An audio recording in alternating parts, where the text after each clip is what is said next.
Pessoal, mais uma vez estamos nós aqui, nós que eu digo, eu e o locutor, o Carlos Borges, para fazermos de tudo um pouco. De tudo um pouco. Mas que hoje vai ser de tudo muito. Até porque, ô Borges, tudo Diga. bem? Tudo bem? Tudo bem? Boa tarde, boa noite, bom dia. Bom tudo. Para quem estiver acompanhando. Exatamente. Tudo ótimo. Tem horário o programa, não tem? Tem, claro. Só tem chegado atrasado não, toda vez, porque só vai ser devidamente descontado, hein? É mesmo? É. Ô, rapaz, vai ser Já passou no DP? Eu vou passar. Então Vou passa. passar. Mas olha aqui. Tem uma cartinha lá para o senhor. Muito obrigado pela gentileza. Olha aqui. Mas hoje é um dia muito feliz para mim. Porque participei eu de uma geração de apresentadores na televisão, apresentadores de jornais, né?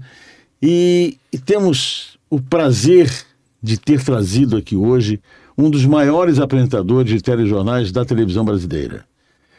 Porque a própria formação dele é uma formação muito brilhante, o embasamento que ele traz, que trouxe para a televisão, é de uma importância muito grande. E nós, aqui na TV Carioca da Gema, no De Tudo Um Pouco, vamos estar aqui, e já estamos aqui, para bater um agradável papo com o Luiz Santoro, que foi, como eu disse, foi um dos precursores, ou se não, um dos primeiros daquela equipe da TV Manchete, que realmente fez um jornalismo sensacional, revolucionou o jornalismo na televisão brasileira, e o Santoro, sem dúvida alguma, era um dos ícones desse momento da televisão brasileira. Santoro, muito obrigado pela gentileza de estar aqui conosco, mais por mim e menos pelo Carlos, entendeu? Que isso, por favor. Muito obrigado. Obrigado pelas suas palavras gentis. Não tem gentileza, tem realidade. E eu fico muito feliz exatamente porque você faz parte da minha geração, embora bem mais novo do que eu, da minha geração de homens que apresentavam jornais na televisão. Na televisão. Não, agora depois virou âncora, né? É. Mas na nossa época já era, tinha um pouquinho assim, tinha um pouquinho, é verdade. Te agradeço as palavras, sabe, o convite ao Borges Primeiro, também. prazer Prazer, conhecê-lo, né? eu conheço já pelas memórias da Manchete. Memória e Manchete, né? Você não conhecia, não? Não estava perdendo absolutamente nada. Não estava perdendo nada. Por que não está perdendo nada? Não faça isso. Me conhecer é que nem conhecer o Pelé no tempo do... Esse eu vi muitas vezes no Maracanã. Tá Jogando. E era meu amigo. Seu amigo, era né? meu amigo. Isso aqui é fundamental. Exatamente. Mas obrigado pelo convite. Imagina, é um prazer estar aqui. Nos honra. Dessa coisa, sabe, de pegar o touro à unha e continuar, sabe? Continuar mesmo contra tudo, contra todos, sabe? Você continuar colocando alguma coisa no ar. Isso é muito legal. É o que eu faço no Memória e Manchete. Que é uma coisa maravilhosa, que eu assisto sempre. Trazendo sempre pessoas que foram da Manchete, entrevistando essas pessoas para elas contarem os casos delas. Né? Exatamente. É uma beleza, né? Para deixar alguma coisa de legado. Senão, de novo, nós estamos aqui para quê? Só para falar? Não, é para deixar alguma coisa de legado. É verdade. Muito obrigado pelo convite. Não, obrigado não. Muito nós é que agradecemos. Eu agradeço o Borges, eu não sei, entendeu? Porque ele é assim mesmo. Não, agradeço muito, porque eu tive duas oportunidades que eu passei na Manchete, não como contratado. Passou pela porta? Não, passei pela porta e entrei lá e trabalhei lá. Em 1996 em Atlanta e 98 na Copa do Mundo da França. Foram as duas oportunidades. Eu trabalhava na Rádio Nacional e fui convidado pelo Alberto Léo e pelo... Alberto Léo. E o nosso José Ilan. Isso. José Ilan, na época, era repórter da Manchete e o Alberto Léo era o chefe, se eu não me engano. Era o chefe do esporte, exatamente. Era o editor-chefe. Convidado duas vezes lá e com prazer eu tenho a marca de ter passado pela Manchete nesses dois grandes momentos. Alberto Léo era, além de meu amigo, eu tenho uma das penas que eu tenho de não ter entrevistado o Alberto Léo. Ele morreu, né? Não deu tempo, ele né? morreu, né? Não deu tempo. E aí, sabe, tem uma das pessoas fantásticas. Eu nunca vi o Alberto Léo com uma cara amarrada. Com certeza. Sempre tinha um sorriso no rosto. Mesmo que você chegasse com uma notícia terrível, ele tinha um sorriso no rosto, era uma pessoa muito cordata, muito legal. Essas duas oportunidades, depois fui trabalhar na Rádio Nacional, eu trabalhava na Rádio Nacional e a Rádio Nacional foi para a TV Brasil, né? Quando criou a EBC, todo mundo saiu da Praça Mauá número 7, no edifício à noite, e foram trabalhar lá. Aí eu tive um convívio mais a miúdo com Alberto Léo, porque ele era o chefe de esporte da TV e tinha gerência com o pessoal, os locutores para fazer... A Rádio Nacional é história, né? É história. Eu trabalhei lá também na Rádio Nacional. Aliás... Trabalhei lá de 93 até 2018, final de 2018. Estragou muito o microfone.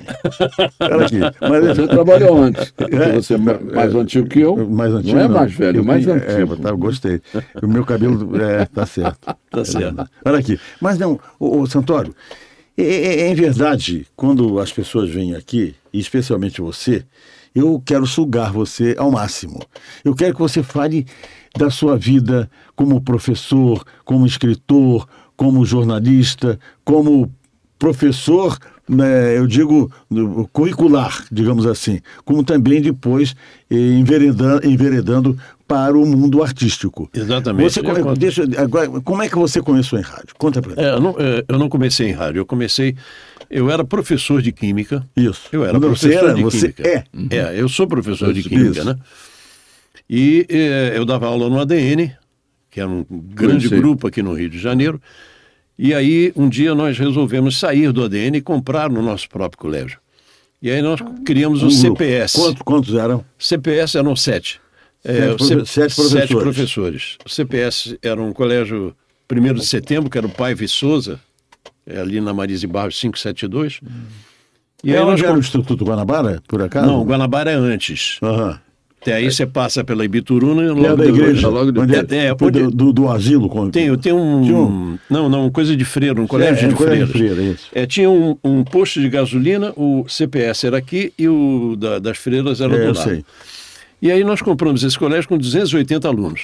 Em 4 anos, o CPS passou de um colégio para 8 colégios. Poxa. E de 280 alunos para 15 mil alunos. Todo mundo ficou rico, bicho. Claro. Não, mas peraí, eu já ganhava bem. Eu ganhava bem porque eu dava aula de vestibular. Eu dava aula de vestibular. Na época que era febre. 75 aulas por semana. Caramba, era febre. 75 aulas por semana. Com 100, 150, 200 alunos em sala. E você ensinando química, porque se você não fizer pirueta em cima do tablado, amigo, tá morto. Porque química, ninguém gosta de química. Ninguém gosta. Ninguém gosta de química. Gosta da coisinha, da história, de química ninguém gosta. Você sabe, eu tive um professor de química, ele era catedrático, assim era, do Instituto, se não me engano. Se não me engano, o Instituto tinha uns catedráticos, professores de cadeira. Não, FRJ. Não é? Sim. Muito bem. E eu coloquei um apelido nele que ficou ad eterno. Cebolão. Era o Luiz Macedo. Luiz Macedo.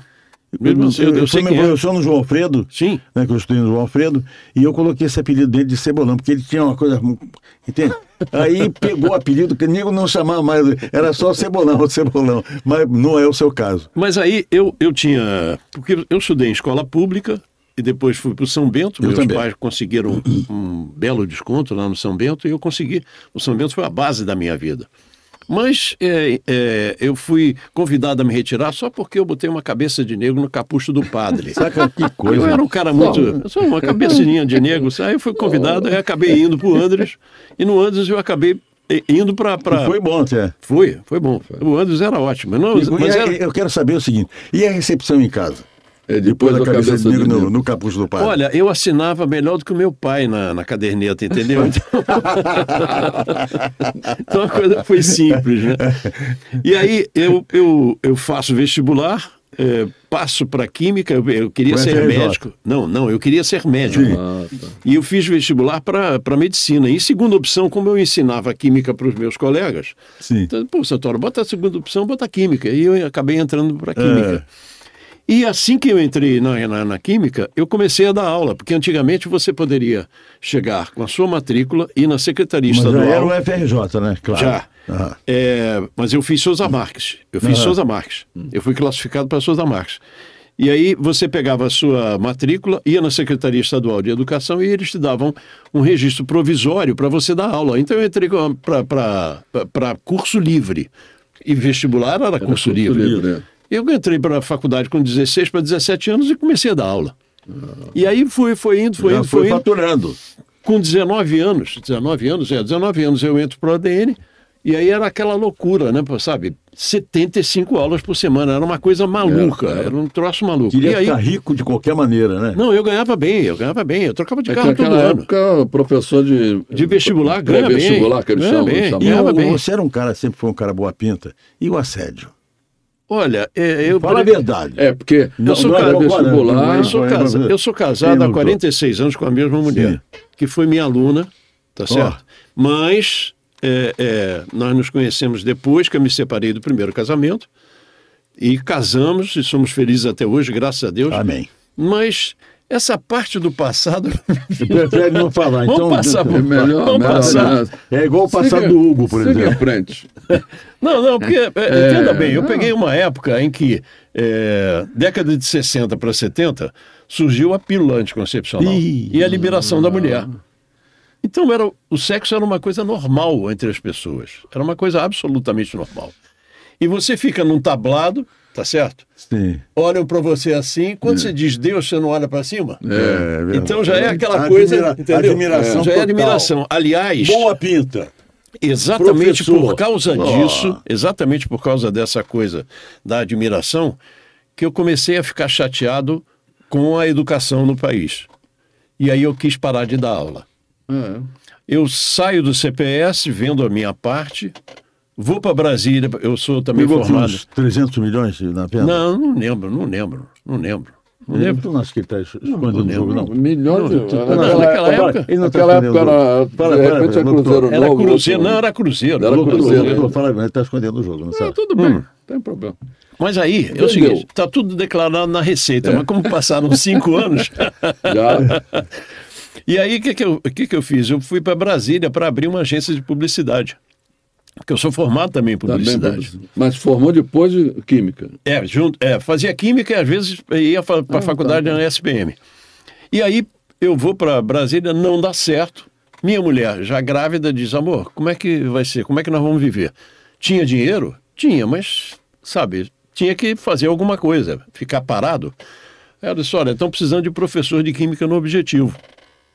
Aí eu fui ao Objetivo, eram 20 candidatos, uma vaga só, e a prova era no dia seguinte. Eu digo, você quer que eu traga os livros que eu escrevi? Não precisa de livro, não, mas eu escrevi 8 livros de Química. Não precisa, você vem aqui e vai dar aula para outros professores. Tá bom, tudo bem. Eu já tinha uma tremenda experiência, para não falar uma puta experiência. Fui lá, dei aula, fui contratado, né? E aí comecei a dar aula no Objetivo. Só que eu pedi a eles, porque eles queriam que eu desse aula de manhã, de tarde, de noite. Eu falei, não, para.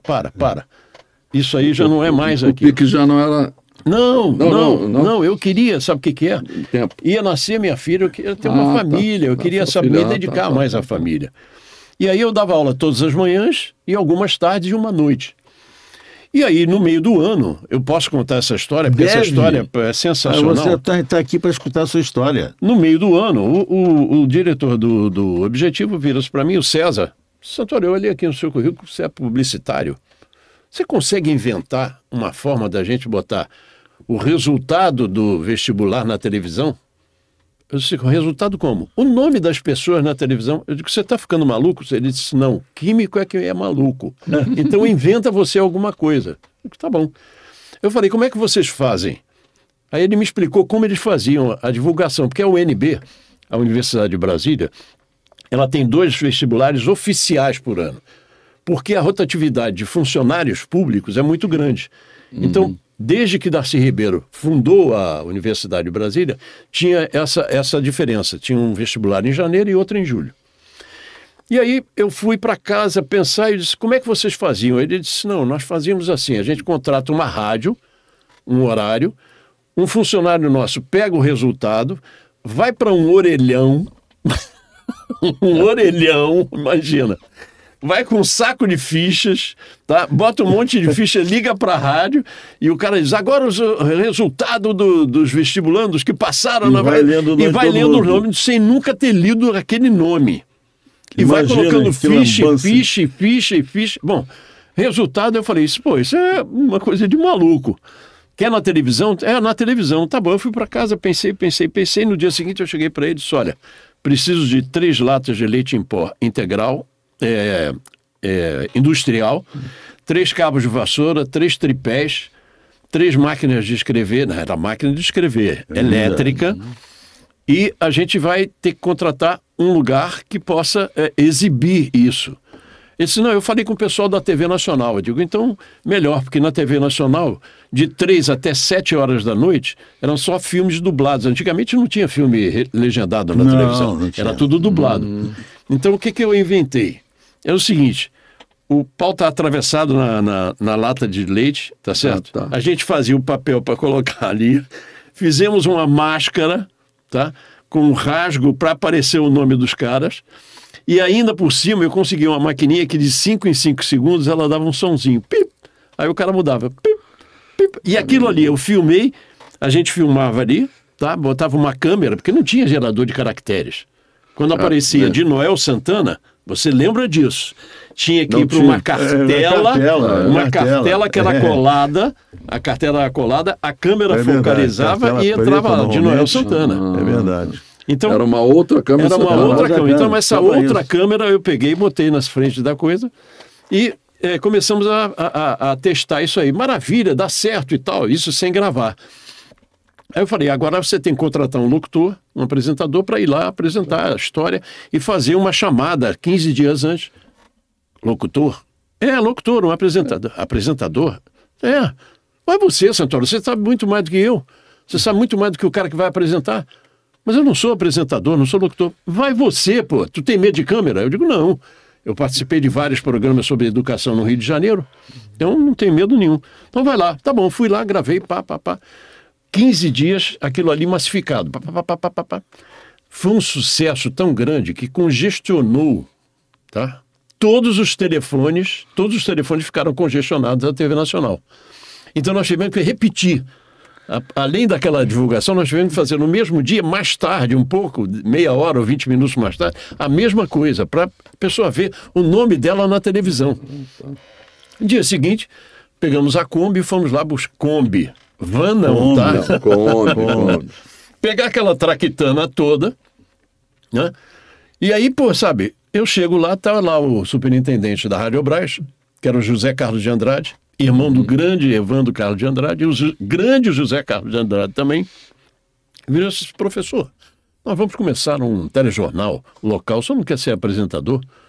Eu sou professor. Isso que ano? Isso, 1979. Não, o senhor tem jeito para coisa e tal, eu conheço isso, vai. Eu falei, como é que é? Ele falou, de segunda a sexta, se eu chegar aqui às 7, chega aqui às 6h30, o jornal é 7 horas, vai de 7 às 7h30, segunda a sexta. Falei, quanto? Quando ele falou quanto, eu falei, eu sou Cacilda Becker, não me peça de graça a única coisa que eu tenho para vender. Sabe, essa é a realidade. Se o Dineol ligar para mim e disser, Santoro, eu preciso de uma gravação, eu não tenho dinheiro, mas por nossa amizade você faz? Claro que sim. Se o Borges ligar para mim, eu faço. Agora, no legal mesmo, empresa, tem que pagar. Tem que pagar. Tá? Não tem negócio de graça. De grátis não existe. Não existe almoço grátis. Aí eu falei, eu vou pensar e te digo. A TV Nacional onde era? Em Brasília, na Torre. Na Torre. Aí eu vou para casa, eu falei para minha mulher, olha, aconteceu isso. Eu vi na televisão, foi muito bom, não sei de quê, papapá. Eles me ofereceram para ser locutor, apresentador de um telejornal que vai começar daqui a 20 dias, 15 dias. Ela falou, você não estava querendo mudar de profissão? Porque eu estava desiludido da aula, porque não existia mais a admiração pelo mestre, pelo professor. Antigamente, vocês terem uma ideia, 3 anos que eu fiquei em Brasília, quando minhas filhas nasceram, todas receberam presente de ouro. Cordãozinho de ouro, pulseirinha de ouro, sabe? Lá ainda tinha um pouco de admiração. No Rio de Janeiro, eu comecei a ver isso decair, já na década de 70. Isso aconteceu. Antes de você ir para Brasília. Antes de eu ir para Brasília. Isso aconteceu, eu digo porque depois que professor e professora passaram a ser chamados de tio, acabou. Porque aí vem a intimidade. Claro, claro. Não é verdade? Claro, né? não, esse negócio de tia não tem. A minha professora, a minha primeira professora primária era a Dona Mariana. Pois é. Dona Mariana. Professora Dona Mariana. Eu até hoje, Dona Julieta da Costa Morgado, Dona Hilda, minha professora primeira, Sabe, dona. então essa admiração, isso me fez, sabe, ficar meio balançado. Eu fui para Brasília, que me trataram muitíssimo bem, sabe? Eu tenho ao total 150 mil ex-alunos. Coisa maluca, 120 mil no Rio, 30 mil em Brasília. Eram 10 mil alunos por ano, imagina. Aqui no Rio eram 10, 15 mil alunos por ano. Naquela época... Que são amigos até hoje. São meus amigos até hoje. Vários são meus amigos até hoje. Entram lá no Face e dizem, Santoro, pô, eu estudei com você no CPS. Olha, foi teu aluno no ADN, fui teu aluno no Objetivo em Brasília. Isso é muito legal. Muito, muito. A rede social serve para isso. Bom, eu volto no dia seguinte, digo pro cara, ok, ele disse, eu vou botar uma pessoa para te ajudar, porque eu digo, eu não entendo nada disso. E ele me colocou o Antônio Augusto, que é um jornalista, porra, fantástico, uma pessoa maravilhosa, e ele me coloca com o Antônio Augusto começa a treinar comigo, e o jornal que ia estrear em 3 semanas, estreou em 2. Vai! Mas mas também considerando o seu talento. Vai! Vamos. Não é? E era aquilo, era mas no papel. Mas essas horas é que você, né? Era no papel, pá. Não era teleprompter. Não era teleprompter. Teleprompter ficou, sabe, passa tudo ali na sua frente. Fácil. E uma coisa que me diferenciou, e eu vou contar isso para vocês... Foi a facilidade de ser professor também, Primeiro, por causa da fluência verbal, por causa da verbalidade que eu tinha. Certo. Porque quando você trabalha numa sala de aula, se você não chamar, sabe, se não explicar a coisa como tem que ser corretamente, você não vai ter audiência. O aluno dorme. Eu posso dizer, com toda... propriedade, mas com toda humildade, as minhas aulas eram assim, ó, cheíssimas. Porque eu era maluco, sabe, aluno não parava de falar, eu dava bom dia, eu pegava o microfone e arrastava no quadro. Cara, eu fazia bagunça, aquela coisa de fazer a musiquinha para aprender, obrigado. Você começou? Muito. Eu e outros. Naquela época sim, porque química tem hora que se você não decorar, você não vai entender, mas tem lógica. Tem lógica, tá? E aí eu começo a apresentar aquele telejornal. Já larguei a Turma da Noite. Já foi embora a Turma da Noite. Aí passa um mês, a Rádio Nacional diz, olha, temos um programa para você apresentar à tarde. Eu digo, opa, estava ainda no final das férias, 1979. Aí eu largo a Turma da Tarde e entro no programa da Rádio Nacional. Aí comecei a trabalhar em rádio e na TV. Rádio e TV. Aí vem Presidência da República, para ser locutor da Presidência da República. Aí locutor da Presidência da República. Aí entra o jornal Bandeirantes, o Walter Clark, isso foi em 80, Walter Clark vira. É uma coisa que me marcou muito, porque o Walter Clark, quando sai da TV Globo, porque ele era um gênio. Walter Clark era um gênio. Boni era um gênio, eram gênios. Sai da TV Globo e vai para a TV Bandeirantes. E aí eles formam o Jornal Bandeirantes, que era o primeiro a ser feito em rede nacional, com 3 praças. Com o Ferreira Martins em São Paulo. Ferreira Martins em São Paulo e Joemir Bete. Imagina, Joemir Bete. Aqui no Rio, Ronaldo Rosa, nosso amigo Ronaldo Rosas, e Newton Carlos. Newton Carlos. E eu, um cara que estava começando com Carlos Castelo Branco, que foi um dos maiores jornalistas desse país. A página 2 do Jornal do Brasil era dele, imagina. E aí começa o Jornal Bandeirantes, inclusive a primeira vez que o Ferreira me chama, se agora de Brasília, com aquele vozeirão, não com a minha voz, mas aquele vozeirão, agora de Brasília, Luiz Santoro. Aí quando terminou o jornal, ninguém, Ferreira, pelo amor de Deus, meu nome é Santoro. Aí em São Paulo pode ser Santoro, mas aqui é Santoro. Não, pode deixar, não. E aí eu comecei a fazer o Jornal Bandeirantes e eu senti que aquilo ali ia crescer. Só que Brasília não tinha... Você já tinha saído da Não, eu continuava dando aula. Não, mas eu digo da Rádio Brás... Não, eu fazia o jornal de 7 às 7h30, o jornal local. E de 7h30 às 8 o jornal Bandeirantes. Ah, tá. Fazia os dois. Fazia os dois. Tá. Tinha grana, amigo. Não, Brasília é isso, né? É isso. Brasília você tem... Essa é a vantagem de Brasília, que você tem vários segmentos. Vários segmentos para fazer, você foi exatamente. Da presidência. E aí eu senti que, porque Brasília não tinha a importância que tem hoje. Hoje tudo emana de Brasília, não naquela época não. Não, eu estava começando. Aí eu falei para minha mulher, olha, temos que voltar para o Rio de Janeiro. Mas temos que voltar para o Rio de Janeiro.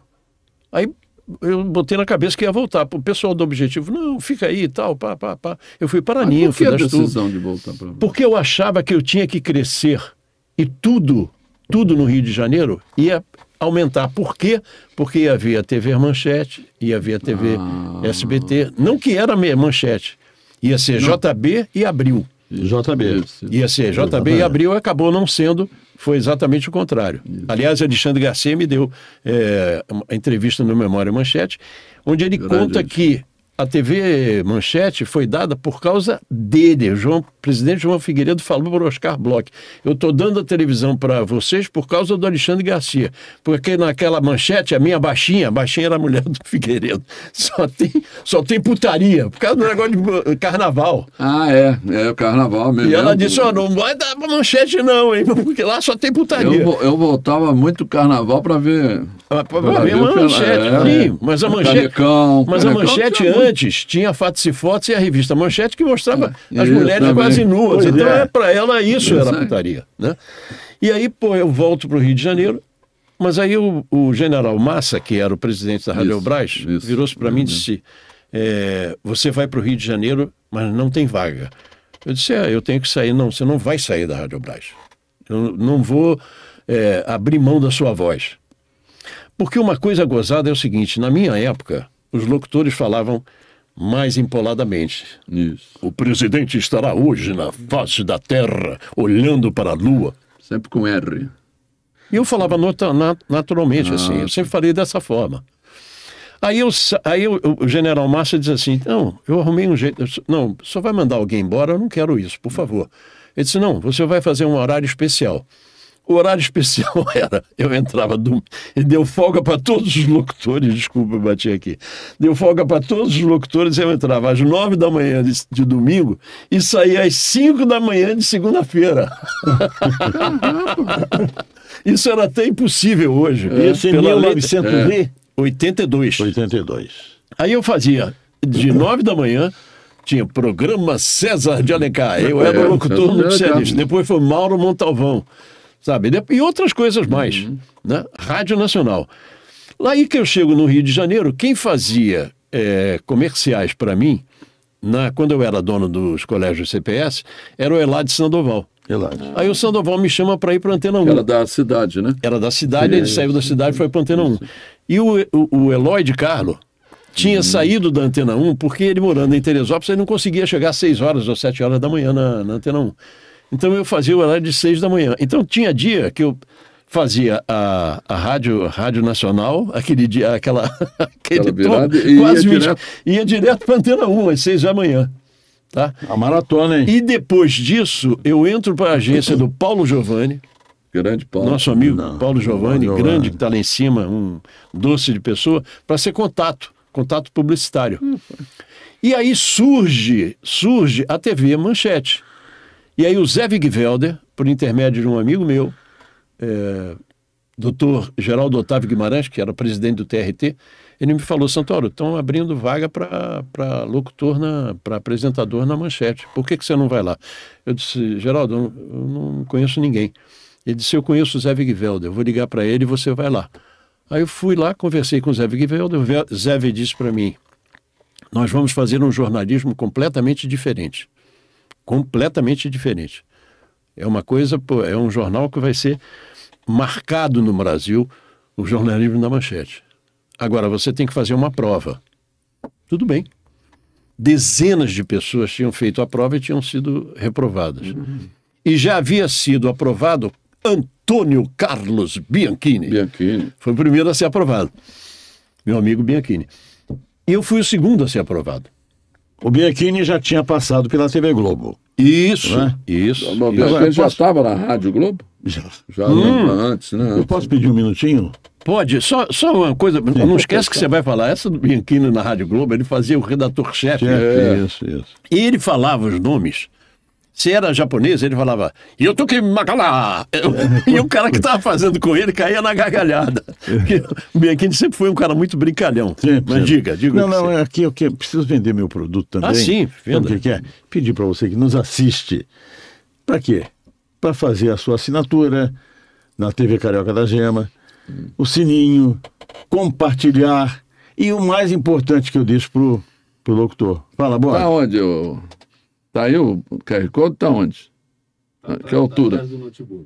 Tá atrás aqui? É. Então tá bom. Pix.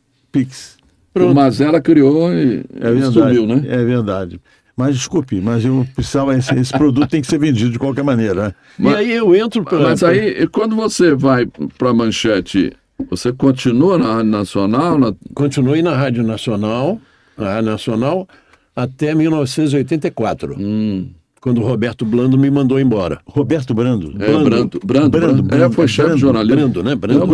Foi chefe do Brando. Eu conheci bem a família. do Mário Silva. Sim, Mário trabalhou. Era louco. Eu conheci bem a família, porque eu tô Abirrian. Quando eu falei aqui, ainda há pouco, o negócio do Ministério da Fazenda, o Armando Brando, irmão, trabalhava na assessoria de comunicação do Ministério da Fazenda quando eu trabalhei também.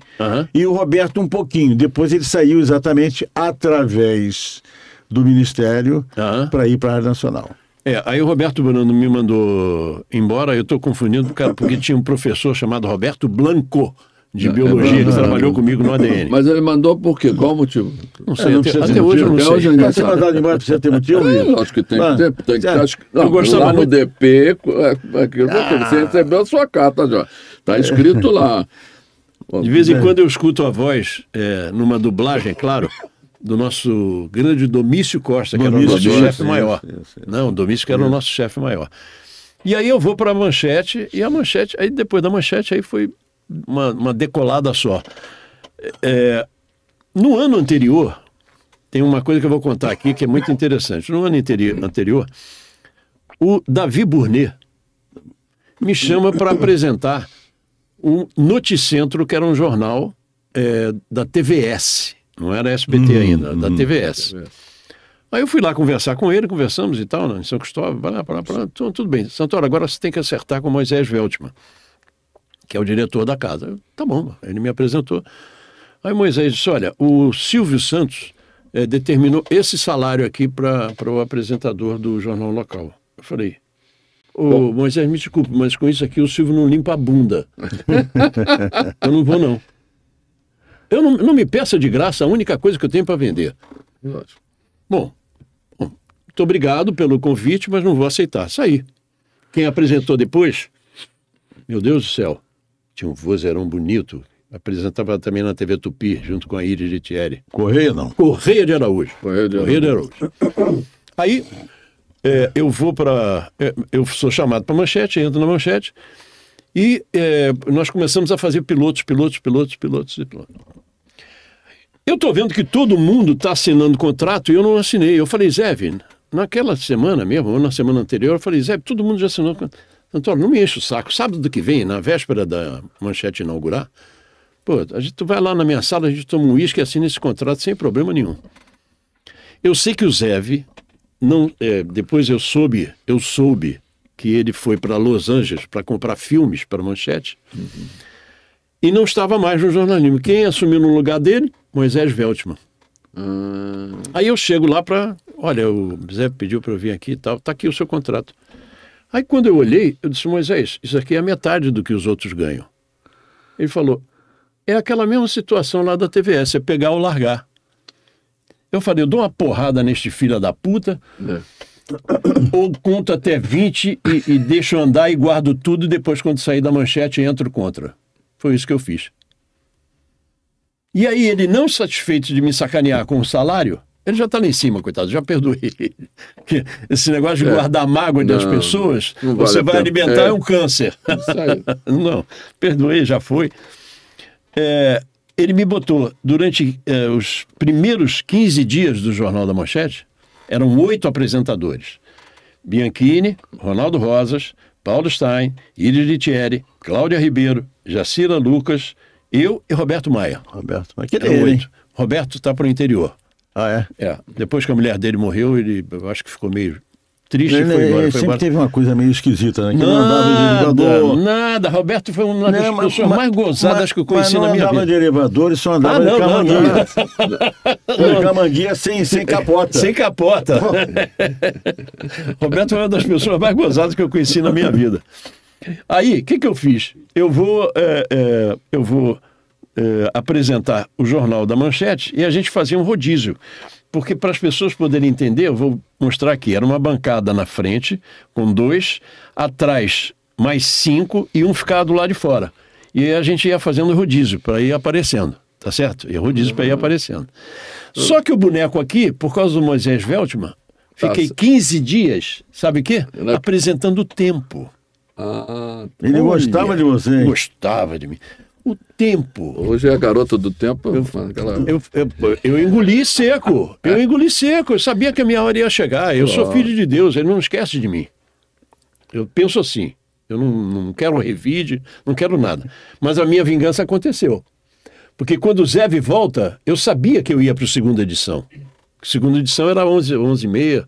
E eu queria ter o dia livre para fazer rádio, para fazer tudo. A agência, gravar comerciais. A gente sempre gravou comerciais.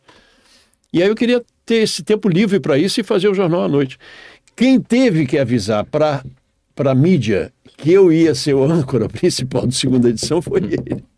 Foi Moisés Veltman. A minha vingança ficou completa. Entendeu? É essa a história. A hora chega. Agora aí, nós temos fotografia sua na TV Manchete, né? Cadê? Não tem? Tem fotografia minha aí? Não tem? Tem. E aí nós começamos a fazer pilotos, até a estreia, que foi dia 6 de junho de 1983. O jornal era feito por 7 pessoas. Era Bianchini, Ronaldo, Rosas, Roberto Maia, Iris Litieri, Cláudia Ribeiro, Paulo Stein e eu. O Paulo fazia parte do esporte. Então, nós começamos fazendo vários pilotos, né?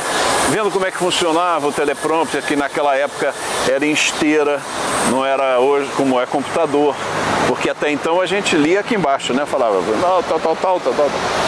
Então nós ficamos fazendo pilotos, vários pilotos. Muito bem. Isso aí faz parte de um documentário, e é isso que me espanta, me deixa espantado, chamado, olha a turma inicial aqui, ó, Ronaldo, no meio ali. Bianchini, Cláudia, Paulo Stein, eu, com cabelo e preto, Iris Litieri e Roberto Maia. Os 7 aí. E a Jacira, bati de novo aqui. Jacira não estava aí. Mas ela fazia parte também. Tanto é que depois que o Jornal da Manchete a primeira edição, se separou, ela e a Iris foram fazer o Panorama, que era um jornal da tarde. O Paulo Stein foi fazer o Manchete Esportiva, o Bianchini e o Ronaldo fizeram a primeira edição, e eu, Roberto Maia e Cláudia Ribeiro fazíamos a segunda edição. Então, para mim, aquilo ali foi ótimo. Porque deu espaço para você. Tem uma coisa que é muito interessante. O nosso primeiro editor-chefe foi o Dario Menezes, que logo depois foi para a Globo. E o Masson, não foi diretor também? Depois foi o Márcio Bueno. Márcio Bueno. Que também depois saiu. E aí entrou o gênio do segunda edição, chamado Nelson Enef. O cara que criou o documento especial. Onde anda ele? Nelson morreu. Morreu? Nelson morreu. Morreu novo, hein? Morreu novo. E o Nelson era um gênio. Então ele fez a segunda edição, ele dizia sempre pra gente, falem o que vocês quiserem. Só não mudem a deixa. A deixa, para você que está assistindo a gente, é a última palavra para passar para o diretor lá do corte, para ele passar para outra matéria ou para o outro locutor falar alguma coisa. Entendeu? Então, ele nos dava liberdade total. E o segunda edição tinha uma equipe fantástica. E eu tinha a vantagem de apresentar a segunda edição, porque era o horário que o executivo estava chegando em casa.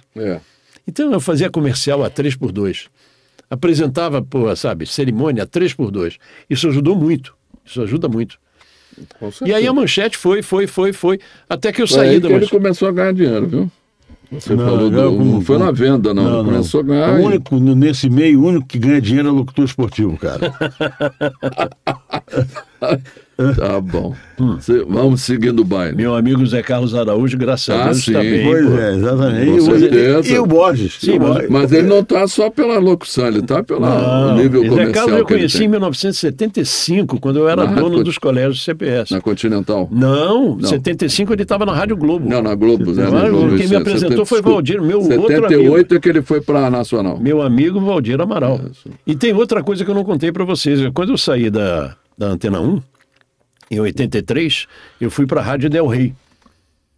Na Rádio Del Rey, lá na Mário Márcio. Praça Espenha. O Mário Márcio trabalhava comigo na Antena 1. A Antena 1 era eu de 6 às 10, Romilson de 10 às 2, Sandoval de 2 às 6, o Romilson voltava às 7 e o Mário Márcio fazia de 8 a Hora do Brasil, que era obrigatório aquele horário. Isso em 1982. Tinha o Paulo também, né, que saiu da Rádio Cidade. Paulo Roberto? Não, nunca foi. Não, o Paulo Roberto.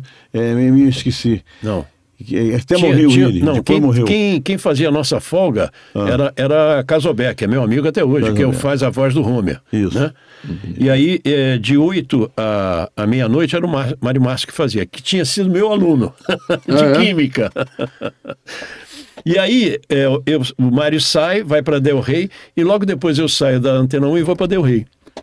Na Del Rey, eu tô lá falando, aí eu tô, na hora do intervalo assim, entra uma pessoa e aí eu falei, Barbosa? Ele disse, sou eu mesmo, Santoro, que a gente se conhecia... Barbosinha, de ouvido. Barbosinha é o Francisco Barbosa. O Francisco Barbosa da Rádio Tupi. Isso. E aí o Barbosa, eu trabalhou na Nacional FM. Também. Isso foi depois. Aí eu falei, olha, nós dávamos mochila, nós dávamos um monte de coisa no rádio, né? Só olha, quem souber quem é essa pessoa que vai falar aqui agora, vai ganhar uma mochila, liga pra cá. Aí eu falei, fala aí. Aí ele falou, eu tô aqui no programa do Luiz Santoro. Na hora o telefone, Barbosa. Eu digo, bom, a partir de amanhã você tá aqui. Porque eu ajudei o Mário Márcio a coordenar a Del Rey. E aí, quem coordenava mais era mais ele do que eu. E aí ele entrou lá. Depois da Del Rey, eu fui chamado pelo Carlos Tausen, que foi o cara que criou a Rádio Cidade, para ir para a Rádio Jornal do Brasil AM. Isso é para dar um viezinho só para contar de rádio, porque senão a gente vai falar só de televisão. Não, tudo bem. Eu adoro rádio. Aí ele me chama e disse, Santoro, eu queria que você apresentasse um programa de 9 a meio-dia para concorrer com o Haroldo de Andrade e com a Tupi, com a Cidinha Campos. Eu disse, tá bom, mas como? Não, de 9 a meio-dia a gente vai fazer debates, tá? Eu estou trazendo, muita gente da Globo. Foi quando o Valdir Amaral foi para lá, João Saldanha, Loureiro Neto, César Riso, Edson Mauro, foram fazer o esporte na JB. Zé Cabral também. Aí eu entro no programa com a produção do Mário Rodrigues. Mário Rodrigues, que era o produtor do Haroldo de Andrade. Então, sabe, foi um programa sensacional, mas também teve seu fim. Mas mesmo assim, eu fiz durante muitos anos, por causa dessa minha proximidade com o JB, eu fiz durante muitos anos o comercial do Jornal do Brasil. Leia nesta quinta no seu Jornal do Brasil. E na televisão também. Na televisão também. Entendeu? Então, a minha ligação com o rádio é muito forte. Tanto é que hoje eu trabalho, imagina, eu sou convidado do Barbosa, que é meu amigo há mais de 40 anos. Nos debates dele de 15 em 15 dias no sábado. Certo. Porque a gente tem mais liberdade, 2 horas, porque o programa dele tem 1 hora de segunda a sexta. Aos sábados ele tem 2 horas, então. Tempo.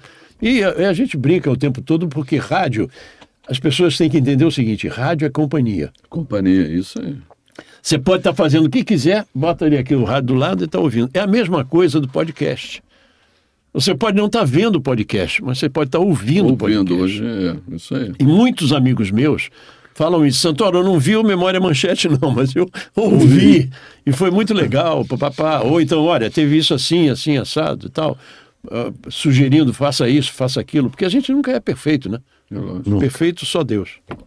Desculpa, mas falei pra caramba. Não falou nada, contou um pouco da sua história, peraí. Agora, uma coisa realmente acontece. Quem trabalha em rádio faz televisão com mais tranquilidade. O rádio facilita por causa do improviso. Também. Mas eu comecei em TV, eu não comecei em rádio. Sim, mas eu estou dizendo, mas quem faz... Claro que sim. O improviso, né, facilita. Eu saí da Manchete em 88 e sou convidado, já vinham convidando há 2 anos, para ser diretor de cruzeiro da Costa Cruzeiros. Da Costa Cruzeiros? Foi para o mar. 4 meses no mar. Não aguentou? Não aguentei? Aguentei muito até. Muito até. Ganhava pouco, cara. Tudo em dólar. Pô. Lá em cima. E consegui levar a minha família em 2 cruzeiros, um de 10 dias e um de 30 dias, que não existe mais. Que a gente fazia as 3 Américas, da América do Sul, América Central e América do Norte. Não tem mais hoje. Hoje o máximo... Espetáculo. E aí, pô, sabe, fiz aquilo, aí veio a campanha do Aureliano Chaves, eu fiz a campanha do Aureliano Chaves, eu apresentava a campanha do Aureliano Chaves.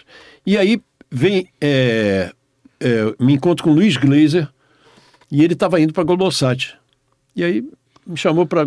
Conversamos, eu fui para a Globosat, com a Letícia Murrana, que foi minha diretora. Na Itapiru. Itapiru, eu trabalhei lá. Eu fui o primeiro apresentador da Globosat. E lá eu tive o prazer de encontrar de novo minha ex-aluna que eu criei na televisão, que foi a Kátia Maranhão. A Kátia foi minha aluna. Porque o cara que apresentava o jornal local comigo chamava-se Vale. Ele bebia todas. Todas. Mas um dia ele bebeu mais do que todas. E ele chegou tropeçando, falando... Falei, Vale, vai para casa, eu faço os 4 blocos. Amanhã tu faz os 4 blocos, a gente vídeo, qualquer coisa assim. Aí ele falou, não, porque bêbado sempre está na mais perfeitas, tranquilidade. Bom, o cara fez de tudo errado, falou tudo errado. E tinha uma mosca que não me perturbou, porque eu fiz os 2 primeiros blocos do jornal, mas a ele foi, eu vou virar para cá para você poder entender. A mosca vai fazer, para aqui, ó. Ele para de ler o jornal e faz assim, ó. Acabou, o jornal foi demitido. Acabou o jornal, foi demitido. Você não pode apresentar o jornal bêbado, não pode. Não pode. E aí, eu conversando com a Kátia, ela era minha aluna, eu disse, você não quer ser apresentadora de telejornal? Eu não sei o que é isso e tal. Levei, ela foi, treinou, entrou e virou a Kátia Maranhão. Eu encontrei com a Kátia lá na Globosat, de novo. Aí, depois da Globosat, só para fazer um resumo geral, eu vou para a Estácio ser diretor do Núcleo de Comunicação Social da Estácio. Da faculdade. Na Rua do Bispo. Ainda na Rua do Bispo. Na faculdade. Porque eu trabalhei na Rádio Capital, que era na esquina. Isso. E lá eu criei uma coisa que eu me orgulho, que foi uma agência júnior. De publicidade. De publicidade, porque eu tinha jornalismo, publicidade e cinema. Cinema, é aquele pessoal que fica... Eu falei, ó, o que vocês precisarem eu estou aí, tá? Nada contra, mas o que vocês precisarem eu estou aí. No jornalismo, eu criei a TV Estácio com jornal, com programas, com não sei de quê. E o pessoal da publicidade, o que eu fiz? Eu criei a agência Sapiens, né? Onde eles vendiam o espaço publicitário desses programas. Mas que ano isso? Até 96, 97. Eu trabalhei lá... Não, você deve ter... 90. Você está trabalhando... Trabalhei em 89, 90. Na Rádio Capital, do lado da estação. E o legal dessa história é que eles não vendiam para Shell, para Coca-Cola, para Bradesco, eles vendiam para o padeiro da esquina, para o cara da farmácia. Porque era uma coisa mais restrita. Sim. E era para eles treinarem, porque o grande problema no Brasil é que criaram uma mentalidade que todo mundo tem que ser universitário para ser alguém na vida. Isso é uma puta mentira. Desculpa. É uma puta mentira. Porque tem técnicos que ganham muito mais do que uma pessoa formada. É verdade. Sabe? Que a gente devia mais trabalhar essa parte. Porque a educação no Brasil, ela vem... Está falando do mestre. Isso. Eu estou falando do mestre, A educação no Brasil vem fazendo assim, ó, já há muitos anos. Há muitos anos. Desde a época que eu dava aula. Por quê? Porque não tinha uma diretriz, querido. A diretriz que criaram foi diretrizes, sabe, loucas, totalmente eu particularmente acho que há uma coisa fundamental que foi largada de mão, que é o CIEP. Eu acho que isso tem que começar desde ali, entende? Na creche. Desde a creche. A creche. Não é? Quantas mães saem de casa? Mães saem de casa e não tem com quem deixar o filho? Exatamente. Tem que ser diarista, tem que ser empregado ou qualquer coisa e não tem com quem deixar o filho. A creche tinha que funcionar de 8 da manhã até as 5:30 da tarde. Ou até um pouquinho mais. Até mais. Mas você tinha escola semi-internato e internato, não tinha? Tinha. Sim. Meu irmão ainda pegou semi-internato no Ferreira Viana. Eu peguei semi-internato no São Bento. O João Alfredo teve internato. Internato mesmo. Mas antes no início da década de 50. O problema todo é que começou... E teve o semi-internato depois. O meu irmão, por exemplo, saiu em 64 do Ferreira Viana para a rua Rivadavia Correia, na Presidente Vargas. Ele era semi-internato. Quando eu entrei em 64 para 65, já tinha terminado o semi-internato. Era a escola técnica só. Eu só sei que a educação vem claudicando no Brasil há muito tempo. Há muito tempo. Eu tenho uma história de uma amiga que estava dando aula para uma turma de 4ª série, 4º ano, fundamental. Ela deu uma prova, aí ela olhou e viu que um garoto lá no fundo estava abaixado, chorando. Ela foi chegando perto dele. Meu filho, sem fazer barulho. Meu filho, o que houve? Professor, eu não sei ler. 4º ano. Essa é a realidade do Brasil. É isso mesmo. Essa é a realidade do Brasil. O QI médio do brasileiro é 83. Os macacos chegam a 85. No Japão é 107 a média. Nós temos que entender que esse país foi destruído pela educação. Porque de 0 a 3 anos é onde forma-se o cérebro. Sem comida, amigo, não tem como. Sem comida não tem como. Sabe? Então, nunca se olhou para o cidadão. Sempre se olhou para o próprio bolso, para o próprio ego. Essa é a realidade. Em verdade... a educação é a base de tudo. A classe política do Brasil é muito ruim, né? Não, falou em política, todos eles são ruins. Eu estou dizendo o seguinte, que na realidade, sabe... A questão da educação... A educação é fantástica. Você vê, enquanto tem um meme que saiu agora, que faz assim, enquanto lá fora as crianças japonesas aprendendo de uma forma, as coreanas aprendendo de outra forma, na Alemanha, o brasileiro dança. O brasileiro dança sempre. Entendeu? Essa coisa ficou ridícula. Tem gente que não gosta de música estrangeira porque não entende o que está sendo falado. Essa é a realidade. Desculpa, eu não gosto de mentira, não. Não há o que mentir. Eu concordo aqui com o Dino. É a questão do CIEP. Eu acho que foi uma boa ideia. E que poderia ter sido, mas como toda boa ideia... Foi mal utilizada. Porque é contrário. O problema da oposição é que assim, eu sou contrário, então não vou fazer... Eu acho que é o seguinte, Cada governo que entra quer mudar o que o outro fez. Outro dia aqui, nós estávamos conversando aqui sobre a presidência do Flamengo, justamente eu falei isso. O Landim, por exemplo, um exemplo só. O Landim tem coisas... Tem 100%. Desse 100%, 40% ele tem alguma coisa que ele fez de bem que pode. Não, mas se eu entrar, eu vou ser contra, eu vou tirar. Não pode ser. Mas o problema do CIEP, Santoro, o problema do CIEP foi o seguinte: quem começou a destruição da ideia do CIEP foi o Gato Pardo, foi o Moreira Franco. Quando ele entrou no governo do Estado... É isso que eu estou te falando. A primeira coisa que ele fez... Sem a gente entrar em política, é o seguinte, quando um entra, quer mudar tudo que o outro fez. Isso é um absurdo. Mas é a mentalidade brasileira, porque isso aí não é só... É na política clubística, em qualquer segmento. O brasileiro é coisa do brasileiro. Eu sei. Exatamente isso. Entende? É uma coisa bárbara, porque destrói qualquer segmento. Quer mais? Não, quer água? Vou botar um pouquinho, já que... Vai, senão vai cair. Cuidado que vai cair. Ia ser um desastre sensacional ao vivo. Não botou óculos? Não, aquele óculos bonito? Você que devia ter tido a gentileza, preto. Você devia ter praticado a gentileza de levantar a caneta. Aquele óculos vermelho e preto bonito. Cruz credo. Mas você vê, o oportunismo é uma coisa bárbara, né? O cara aqui é oportunista. Ele aproveitou para destilar coisa do Flamengo aqui, cara. E diante de nós, vascaínos. Vascaínos. Mas tudo bem, vamos deixar ele. A base que eu estava levando era isso. Então eu saio da Estácio e sou convidado para ser editor no SBT Repórter lá em São Paulo. Foi morar em São Paulo? Fui morar em São Paulo. Não, eu ia segunda, eu voltava sexta. 1997. Já tinha acabado a Manchete. Já tinha acabado. Não, a Manchete acabou em 99. 99, eu fiz 98. Mas você ainda estava na Manchete. Não, eu saí da Manchete em 88. Eu saí da Manchete em 88. Não, eu digo acabado o seu, quando eu digo acabado o período... Já em 88, Santoro, já tinha problemas? Porque...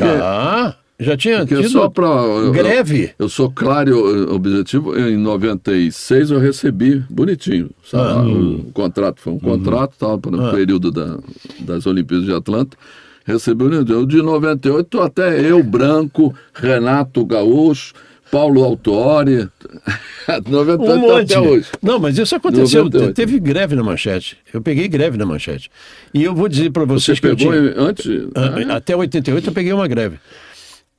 Eu me lembro que eu tinha um carro importado, eu paro na Praia do Flamengo, esquina com a Silveira Martins, Silveira Martins. Isso, né? Tem um novo paro mundo. Ali, tem um novo mundo e a Manchete era do lado. Isso.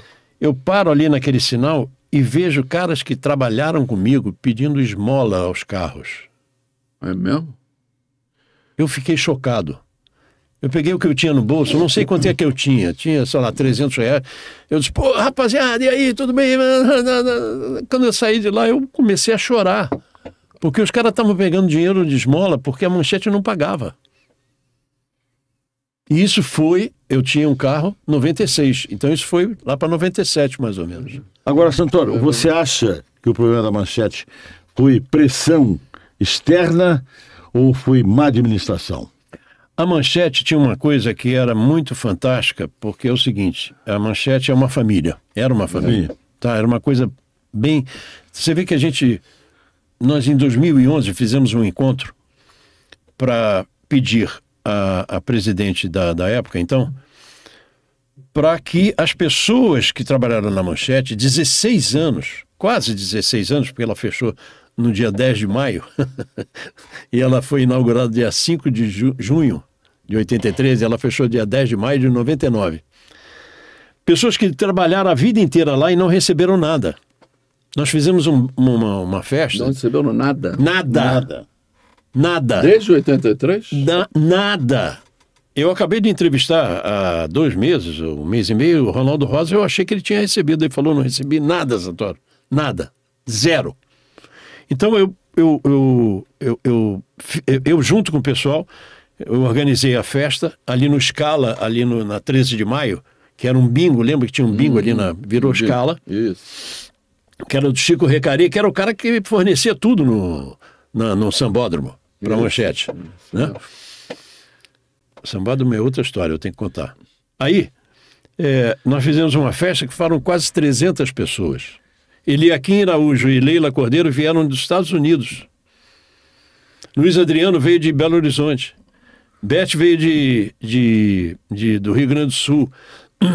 Minha amiga Léa Campos veio de Pernambuco. Sabe? E outros vieram de outros lugares para fazer uma festa que, quando tocou aquela vinheta da Manchete, aquela do M voando, era todo mundo chorando. Você está no YouTube. Primeira festa dos sobreviventes da Manchete. Eu filmei, nós fizemos lá, fizemos assinatura, as pessoas assinaram, fizeram um abaixo-assinado, porque o Márcio Bueno era assessor da Dilma. Então nós encaminhamos por ele para ver se fizesse alguma coisa para fazer a Rede TV pagar. Porque a Rede TV, ela não foi, ela foi vendida, a Manchete foi vendida por $1. Foi dada. $1. Foi dada. $1, R$1. Foi dada. Coisa do Fernando Henrique Cardoso. Tá? Coisa dele. Exatamente. Então, Essas pessoas trabalharam a vida inteira e não receberam nada. Eu recebi porque... Eu recebi porque eu fui antes, em 88. Não, mas peraí. Mas bem antes... Você lembra que o meu salário era metade? Ficou mais... Aí o que eu fazia? Toda a convocação que eu tinha, eu guardava. Eu nunca contei isso, vou contar aqui. Aí quando eu entrei, doutor Pedrilvio Guimarães era o meu advogado, o preposto que foi da Manchete foi o Mauro Costa, que é o nosso chefe, editor-chefe. O Mauro Costa, de Niterói, morava em Niterói, excelente. Ele não gostava de mim, não. Ele já morreu, gente boa, mas ele não gostava de mim. Não. Ele gostava do Ronaldo do Bianchini. E aí ele foi o preposto, ele foi lá na Manchete, foi no tribunal representar a Manchete. E as assinaturas todas eram de quem? Dele. Aí eu falava para o doutor Pedro, pergunta se ele confirma as assinaturas dele nos documentos tais. Ele, confirmo. Foi então, confirmando tudo, eu ganhei. Tanto é que quando ele chegou na Manchete, depois quem me contou isso foi Nelson Enef, que também já está lá em cima. Ele disse que quando o Mauro chegou, ele disse assim, pô, Santoro fudeu a Manchete. Você conseguiu receber tudo? Tudo. É mesmo? Recebi tudo. Isso em 1900 Acho que foi em 90. Acho que foi em 90. Já tinha para trabalhar em... Não, eu estava com na Globosat. Na Manchete... Eu trabalhei de 83 a 88. Depois da Manchete, além de ter feito a campanha do Aureliano e ter sido diretor de cruzeiro, eu tive uma oficina mecânica dentro do Rio Sul. Que versatilidade, hein? Mas afinal, onde ele ganhou dinheiro? Também. Da Manchete, ganhou dinheiro antes, quando vendeu o colégio, como é que foi? No curso. Foi no curso? Claro, quando ele vendeu? A fortuna. De onde vem? Não, eu vendi por banana. Eu vendi, juro por Deus, eu vendi por banana. Eu queria me livrar daquilo. Né? Eu fui muito imaturo na época. Vendi por banana. Mas a loja no Rio Sul foi a única oficina mecânica dentro de shopping no Brasil. Eu achei uma brecha... Hoje ainda tem, né? Não. Não tem mais, não? Não no Rio Sul, mas por exemplo... Eles têm negócio de lustrar, essas coisas assim. Não, a minha oficina completa. Mesmo, completa. Porque eu tinha uma vantagem. Que hora que fecha a oficina aqui fora? 6. Que hora que fecha lá? 10. No sábado fecha meio-dia, ou às vezes nem abre, a minha fecha às 10. Ganhei muito dinheiro lá, muito. E aí... Afinal, já viu? Vai somando. Ele falou. Mas eu nunca fui pão duro, tá? Eu nunca fui pão duro. Tem essa propriedade ou defeito. E aí, eu vou para São Paulo e em um mês e pouco, eu viro o editor-chefe do programa. Né? Eu me lembro que quando eu cheguei lá, me deram, para vocês terem uma ideia, uma fita tem meia hora. Né? Uma fita beta, que antigamente se usava, a fita beta, tem meia hora. Me deram 96 fitas de meia hora. Isso significavam 48 horas de gravação para fazer um programa de 45 minutos para dizer quem era o verdadeiro Dr. Fritz. Ninguém tinha conseguido fazer. Aí me deram essa banana toda e eu falei, tá bom. Em 2 semanas eu entreguei o programa pronto. Eles ficaram espantados. Porque alguns paulistas acham que carioca não trabalha. Não, muitos. Muitos. E continuam pensando. Continuam pensando. E a gente trabalha muito. Na verdade, quem não trabalha é o paulistano. Né? Porque quem trabalha em São Paulo é o nordestino, é o cara do interior. Agora, o paulistano propriamente não trabalha. Me desculpe mais uma vez, mas por favor, está vendo que esse papo maravilhoso aqui na TV Carioca da Gema, com Luiz Santoro, um dos maiores apresentadores de telejornais da televisão brasileira de todos os tempos. E ainda aqui com o Carlos Borges, o nosso locutor esportivo, a voz mais bonita da locução esportiva hoje. Hoje estou pagando o café. Depois eu pago o cachê. Pois é. Me perdoa. Não considero o atraso. Entendeu? Pelo menos. Exatamente. Mas é isso. Então, assim é a TV Carioca da Gema. E precisamos da sua colaboração. Precisamos que você se inscreva, compartilhe, deixe o sininho e o mais importante que é com o locutor. Está aqui, ainda pertinho, aqui? Então, aqui, ó, o QR Code Pix. Pix. Então tá bom. Vamos lá, Santoro. Que papo gostoso, hein, Santoro?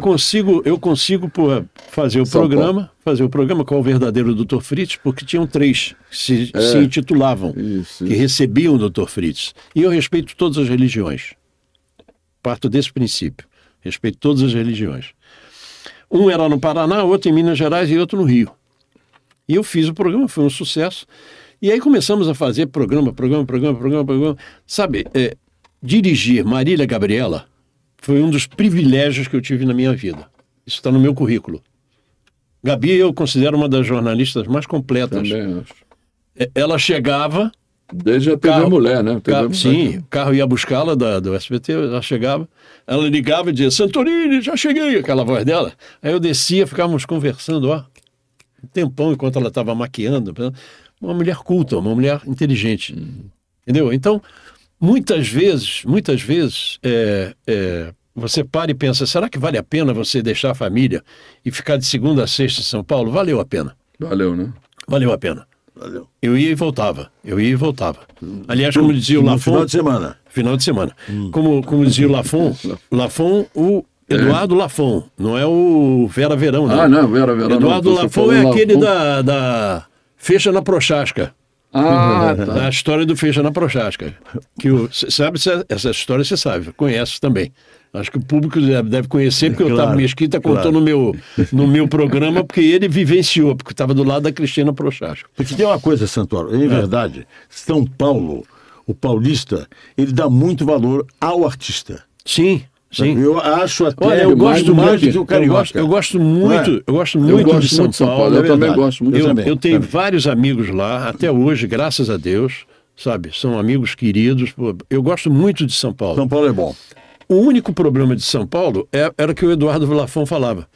Eu dizia para ele o seguinte, Lafon, que coisa gozada, chega sexta-feira, a redação à tarde, depois do almoço, tão maranja, assim. Por quê? Por quê? Ele falou, você ainda tá ficando burro, Santoro? Eu falei, por quê, Lafon? Eles queriam ter a tua vida, Você trabalha de segunda a sexta e vai pro final de semana. Tanto é que Boris Casoy, cada vez que a gente fala no telefone, ele fala, professor, como é que está este balneário maravilhoso? Eles pensam que aqui é um balneário. Entendeu? Essa é a realidade que passa para o Brasil. Por isso eles acham que nós não trabalhamos. Por isso. Não, e também tem o seguinte, a praia está sempre cheia. A praia está sempre cheia. Mas você tem que entender que tem aposentado, tem o cara que trabalha meio expediente, tem o turista, sabe? Tem tudo. E o vagabundo. E o vagabundo. Tem também. O vagabundo tem tudo quanto é lugar. E aí, eu bati de novo no microfone. Não tem problema, ele já está começando. Ele já está acostumado. E aí eu volto, porque a Gabi fala que eu volto para o Rio de Janeiro e fui aprender uma coisa que eu tinha ainda em mente. O que eu sou? Qual é a minha essência? De professor. Então fui aprender oratória, apresentação de TV, técnicas, locução. E fui dar aula disso. Deu aula? Muito. Deu aula, inclusive, na oficina de atores, foi um tempão como... depois ela faliu, na pandemia ela faliu. E aí, em 2007, nosso grande amigo Fernando de Ataíde teve a belíssima ideia de criar uma TV por internet, mas com segmentos. Essa daqui é diferente. Certo. A TV Carioca da Gema é diferente. Mas o Fernando fez o seguinte, era WTN, era Web Television Network. O que significava isso? Cada um tinha um programa que passava uma vez por semana, então era on demand. Você mandava e-mail para as pessoas, olha que espetáculo, mandava e-mail para as pessoas dizendo, assiste meu programa aí. Eu não sei se o Hugo tem uma entrevista minha, por exemplo, com o meu ídolo, nosso ídolo. Vamos ver se... Vamos ver. Aí, Glória é seu nome. É o primeiro ex-jogador a ser presidente de um clube de futebol. Já viveu tudo o que podia no futebol. Ou será que não? Vamos saber hoje. Nosso entrevistado de hoje é meu amigo Roberto Dinamite. Tudo bom, Roberto? Tudo bem. Obrigado por você ter vindo aqui mais uma vez. Agora, né? É verdade. Né? Voltamos à primeira divisão e tal. O que e aí? Você já viveu tudo no futebol ou ainda falta muita coisa? Ainda falta muita coisa. Eu acho que a gente está sempre em busca. Coisas, quando eu digo coisas positivas que vão acontecer, e tem coisas também que fazem parte do clube, da estrutura, do dia a dia. Você tem situações que você não gostaria de fazer, mas você tem que fazer. Tem que fazer.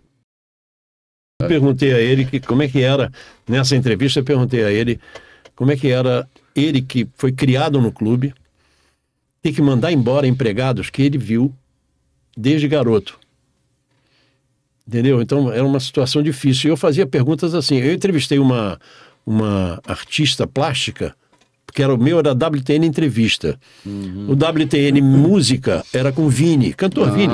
Tá. O WTN Esportes era com o Casobé e o Vaguinho. O WTN Gastronomia é com Bruno Marasco. O WTN Saúde era com o Dr. Luiz de Oliveira. Então, cada um tinha um, e cada um era um dia. Então, por exemplo, meu programa era excelente, um podcast. Ataíde é uma cabeça lá atrás, né? fantástica. Em que ano? Em 2007. 2007. Mas... E ele não tem sequência? Essa que é a pergunta. Veio uma operadora e nos deu contrato para todo mundo, para a gente ser contratado. Tá. Essa operadora, nós assinamos o contrato e todos íamos receber pela operadora. Qual? Porque quem bancou tudo foi o Fernando Ataíde. 2 apartamentos ele bancou nessa história. E aí essa operadora veio, preferia não falar o nome dela, mas aí vem essa operadora e aí quando todo mundo assina o contrato e manda para eles recebem um telefonema do Sistema Globo dizendo o seguinte: olha, não faça isso. Não faça porque nunca mais vai anunciar no sistema. E aí acabou a WTN. Porque eles sabiam que iam fazer o on demand. Isso. E nós estamos saindo na frente deles. Isso aí. Saindo na frente deles. Coisa daí. Aí não deu para segurar, acabamos. E aí, sabe, aí eu fui chamado pela oficina de atores, dei aula na oficina de atores muito tempo. Depois virei chefe de marketing e comunicação do CREMERGE, do Conselho Regional de Medicina. Depois saí em 2022. E aí estou com Memória Manchete, tocando a vida, aposentado. E tocando a vida como sempre. Gravando, porque isso a gente não para. Isso a gente não para. A TV pode ser saído, mas a TV não saiu da gente. Isso. O rádio pode ter saído, mas o rádio não saiu da gente. Você não perguntou, e aquele carro importado que ele, curioso ele põe é você, na TV cara. Manchete? Você ia fazer essa pergunta, aquele carro importado. Não se esconda, não se esconda. Porque ele falou do carro importado, ele não disse que... Ele quer saber se é uma Mercedes, é isso que ele quer saber. Não. Eu hoje não tenho carro. Não tenho mais carro. Não, porque eu moro na Barra da Tijuca, num ponto fantástico, que é o Bosque Marapendi, é o primeiro ali ali na frente, né? E esse lugar que eu moro, eu tenho o Downtown, eu tenho o Tita América, eu tenho o Açaí. E o metrô. Entendeu? E o ônibus do condomínio, então eu não preciso. E não tem o pior da cidade do Rio de Janeiro hoje, que é o Bibi. E o trânsito que é um inferno. Eu morei no Recreio muito tempo. Eu outro dia saí de casa, para as pessoas que moram no Rio de Janeiro, a distância que eu vou dar mais ou menos 2,5 km a 3. Eu saí de casa para ir na Praça do Ó, onde tem uma padaria chamada Port Food, eu fui apanhar uma sopa lá, 6 da tarde. Sabe que hora que eu cheguei de volta a casa? 7h15 da noite. Caramba! Não existe isso. Eu estou perdendo tempo. Então eu não quero mais perder tempo dirigindo. Entendeu? Porque a Barra virou passagem para todo mundo. Passagem. É a melhor coisa que faz, porque eu acho que... eu não sabe o que eu faço? Eu vou com o celular, botando tudo em dia no ônibus do condomínio ou no metrô. Entendeu? Sem problema. Eu não consegui me desvencilhar ainda do automóvel. Mas realmente a cidade do Rio de Janeiro... Você, por exemplo, onde mora, o metrô já é longe. É longe. É longe. Entendeu? Eu preciso, realmente... Você precisa em função do que... Mas realmente dirigir hoje no Rio de Janeiro está difícil, porque o desrespeito é total, né? Desrespeito pelas motocicletas... Ai de você que bata numa. Ai de você que bata numa. Não, você vai ter que registrar boletim, senão você pode ser... E tudo na contramão. E a contramão. Eu fui atropelado outro dia por uma bicicleta na contramão. Pois é. E fui ao chão. Com meu 1,87 m, eu fui ao chão. Foi mesmo? Arrebentei meus joelhos. Mas aonde? No jardim? Na minha casa. Eu tenho a minha rua... Aqui a rua perpendicular é nesse sentido. Eu estou fazendo aqui para o pessoal poder entender, nesse sentido. A minha rua é mão contra mão porque ela é sem saída. Então eu saio da minha rua, vou atravessar o sinal aqui. Quando eu vou atravessar o sinal, vem o cara na bicicleta e me atropela ao contrário. É porque você tem que olhar não só... Hoje em dia você não adianta olhar... E o cara, foi embora. Eu me arrebentei no chão, isso acontece. Não adianta você ficar olhando só para o sentido do carro. Você tem que o contramão também de bicicleta. Contramão. Não, contramão é o que mais acontece. O que meu pai dizia é verdade. Quando você perde respeito pelo direito do outro, danou-se. Já era. Agora, mas eu ainda tenho esperança. O Santoro, eu queria ouvir você falar um pouco sobre o Santoro autor, escritor. Eu escrevi um livro, quer dizer... Você escreveu vários livros de química, não? De química, mas livro mesmo eu já... Eu queria no todo, desde os livros de química. Eu escrevi os meus livros de química e quem fazia a revisão dos meus livros era eu mesmo. Era eu mesmo que fazia.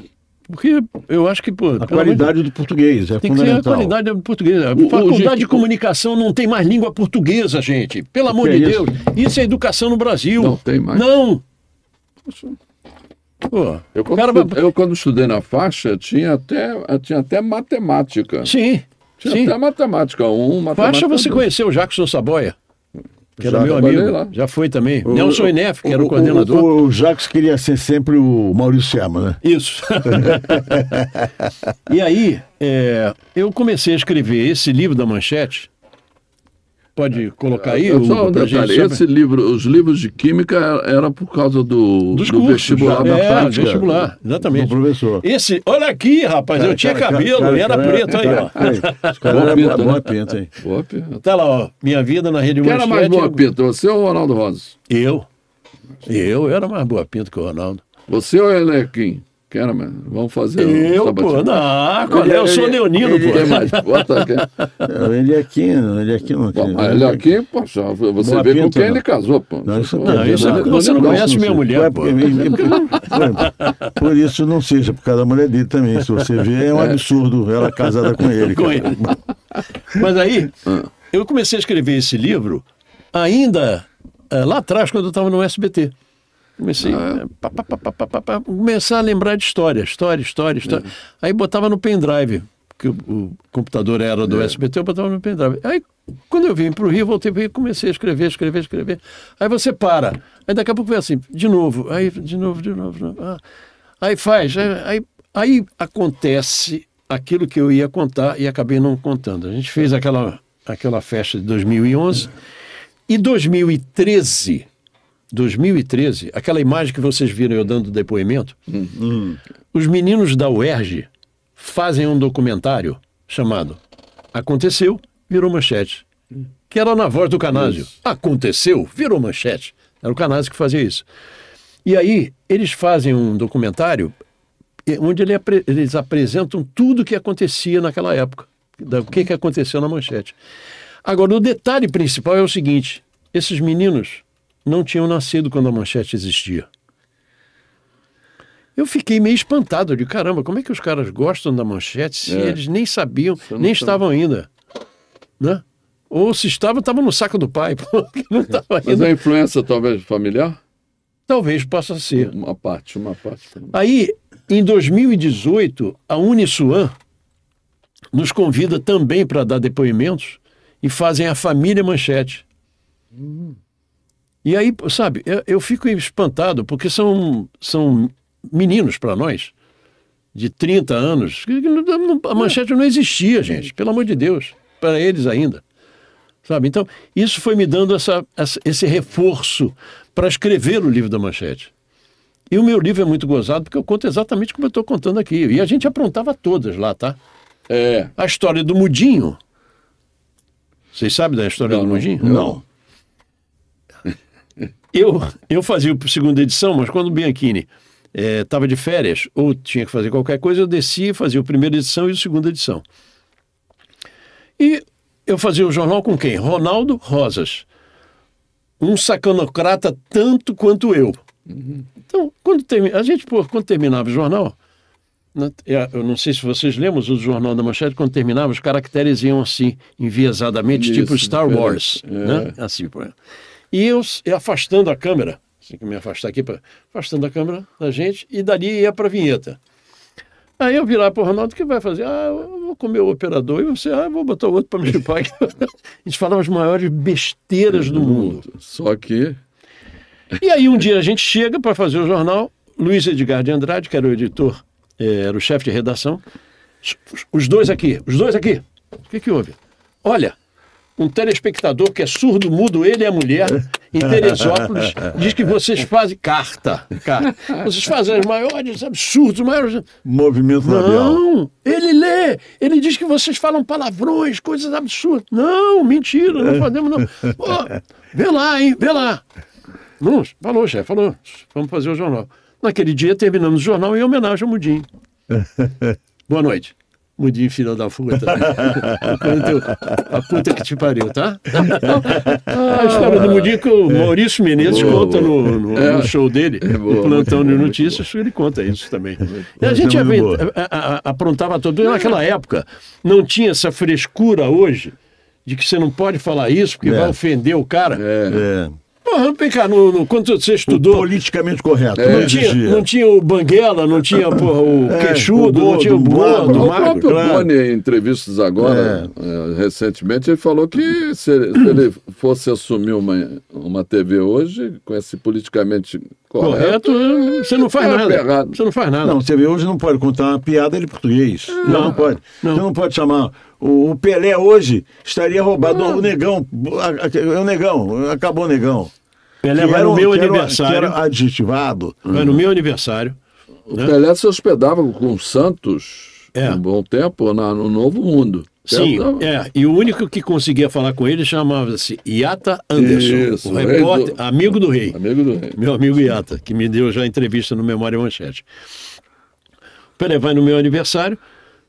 Chegou lá 00:30, foram 1.200 pessoas na boate. 600 da Globo, 600 da Manchete. Gente pra caramba. Você viu para onde está indo o dinheiro? 1.200. Mas ele falou que ele não liga para dinheiro. Aí, então, foi. Não ligo mesmo, nunca liguei. Aí, quando foi 3:30 da manhã, eu falei, Negão, senta aqui. Se eu falasse isso hoje, poxa, eu tava preso, cara. Com certeza. Falei, para, meu Deus do céu, porra, você deu autógrafo para todo mundo, você tirou foto com todo mundo, cara, como é que você aguenta isso? Sabe o que ele me respondeu? Eles não têm culpa do meu sucesso. Falei, pá, caramba, ó. Carlos Alberto Torres. Grande, gente. E Terezinha Sodré, amicíssimos nossos. O Carlos Alberto Torres foi meu sócio.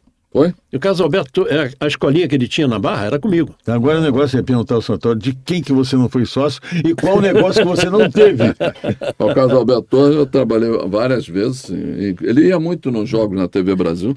Ele é um espetáculo. Era. E o Carlos Alberto fala uma coisa que eu acho muito legal para a gente levar para a vida, nós que trabalhamos na mídia.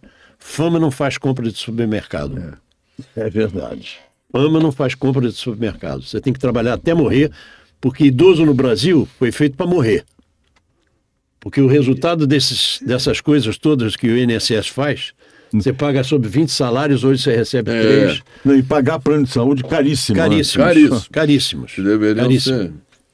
Essa é a verdade. Essa é a história. Saúde e educação é a base. Se você não tem saúde, não tem educação, não vai ter saúde. Se não tem saúde, não vai ter educação. Agora, existe... Vou perguntar... Porque o microfone é aqui. Você me interessa. Você está acostumado com o microfone, né? Tá. Me interessa. Tem chance de receber ainda da TV Manchete depois de anos? Ele recebeu todo? Não, você? Esqueça.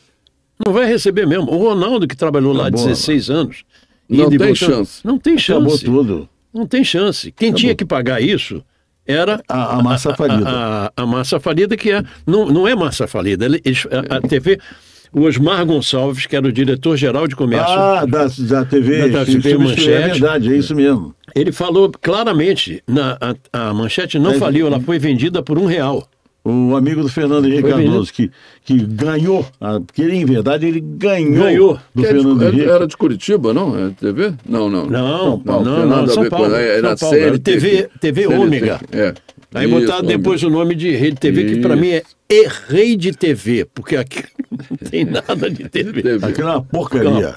Eu trabalhei 2 vezes agora há pouco, de 2008 para cá, trabalhei na Rádio Manchete, mas terceirizada pelo... Recebeu?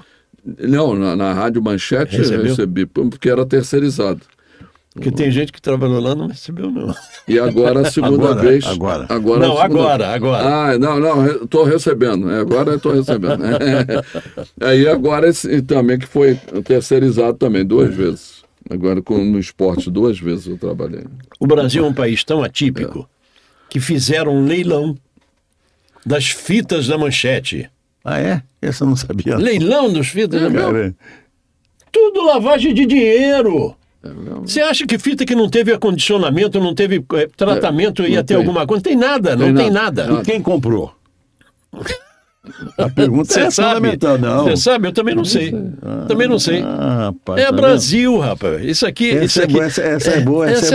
Essa é boa, é Brasil. Agora, cara. uma pergunta, Santoro, que me veio à cabeça, que eu acho que todo o pessoal que está nos acompanhando, de repente, quer saber. Há alguma chance do telejornalismo mudar? Não. Mudar em que sentido? Não, mudar, por exemplo, o básico, vamos analisar que o básico é o Jornal Nacional, certo?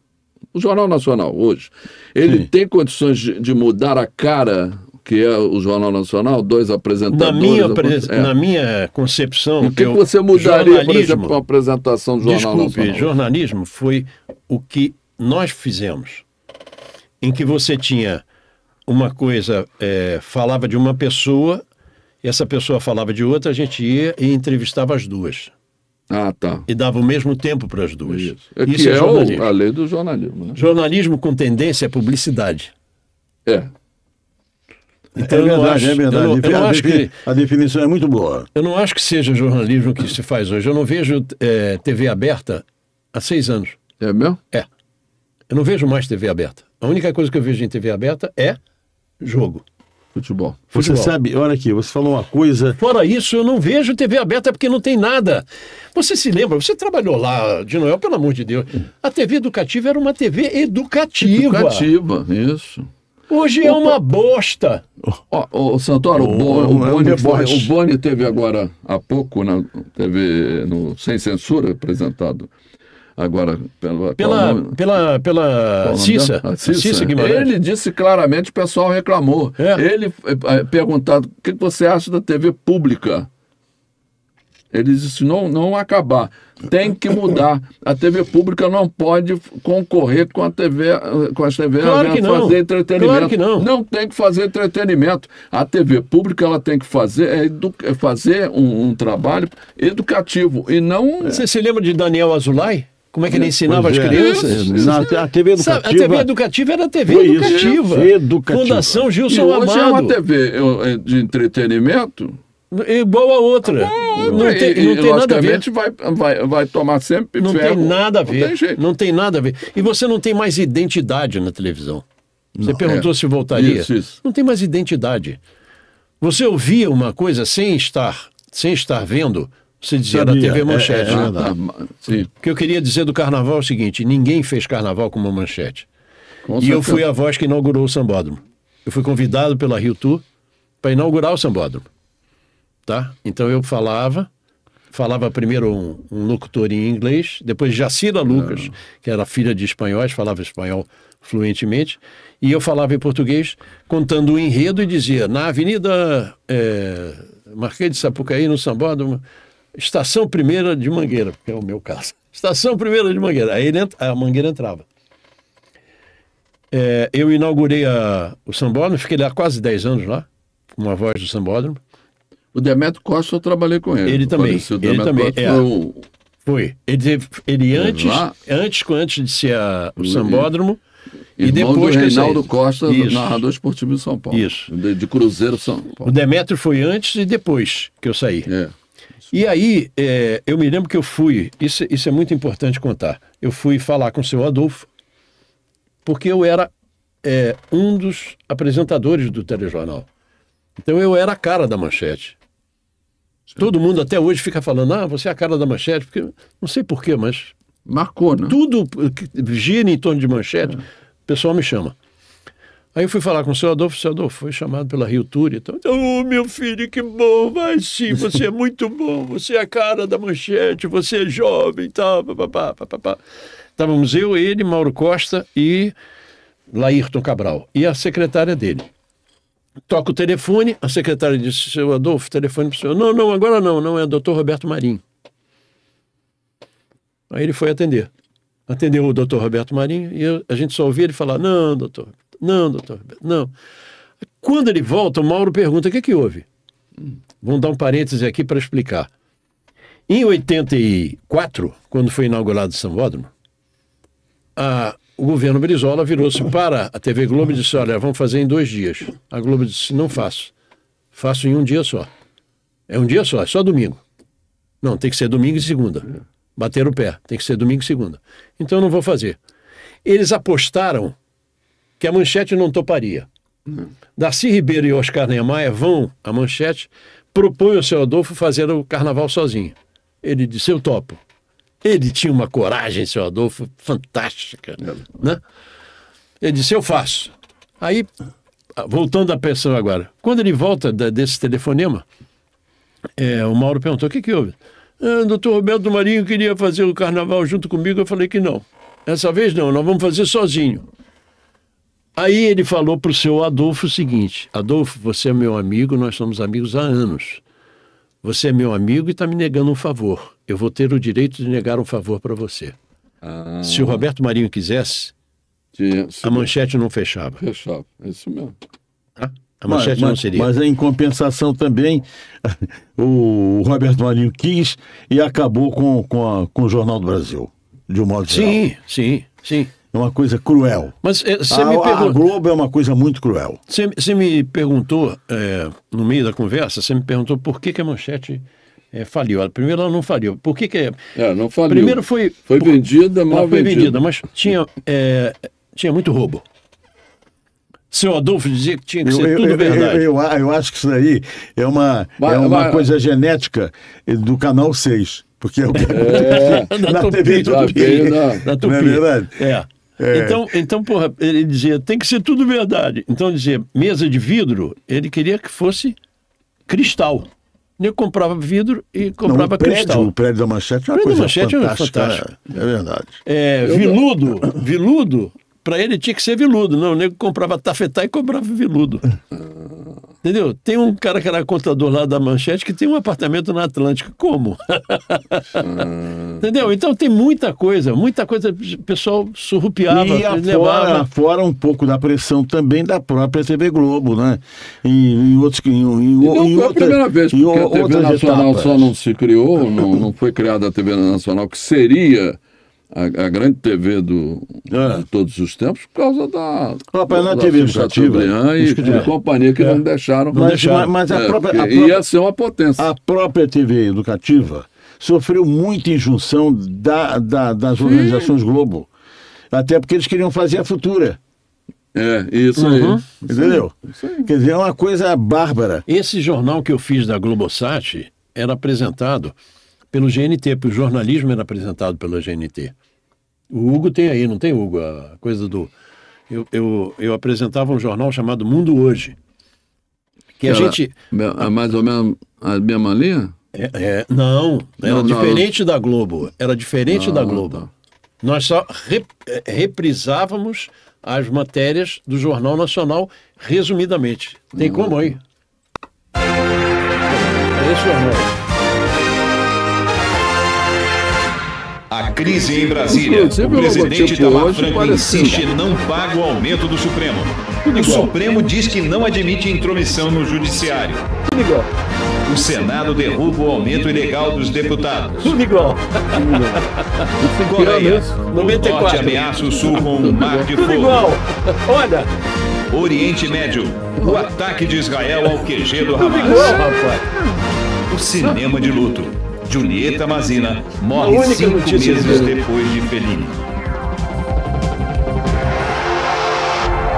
estou dizendo que hoje é O parecido... Senado derruba o aumento de 23% que os deputados tinham aprovado para os próprios salários. E o governo negocia uma nova medida provisória para acabar com os salários de Marajá no funcionalismo. Olha, aqui, ó, fala, 23 de março de 94. 23 de março é data do meu aniversário. Isso tem 30 anos, tem 30 anos, e é exatamente as mesmas notícias acontecem. Você fala de voz bonita, você fala de voz bonita, voz bonita tem ele. Sim, sempre teve. Você aqui é o que é pior. Melhor minha, melhor dele, inesquecíveis, Facas Guinso. Facas Guinso, 11-14-06. Isso é inesquecível. É verdade. Aquilo é um marco, né? Aquilo é um marco, da publicidade. pelo amor de Deus. E você sabe, eu costumo falar isso, você sabe que eu gravei aquilo um pouco contra a vontade.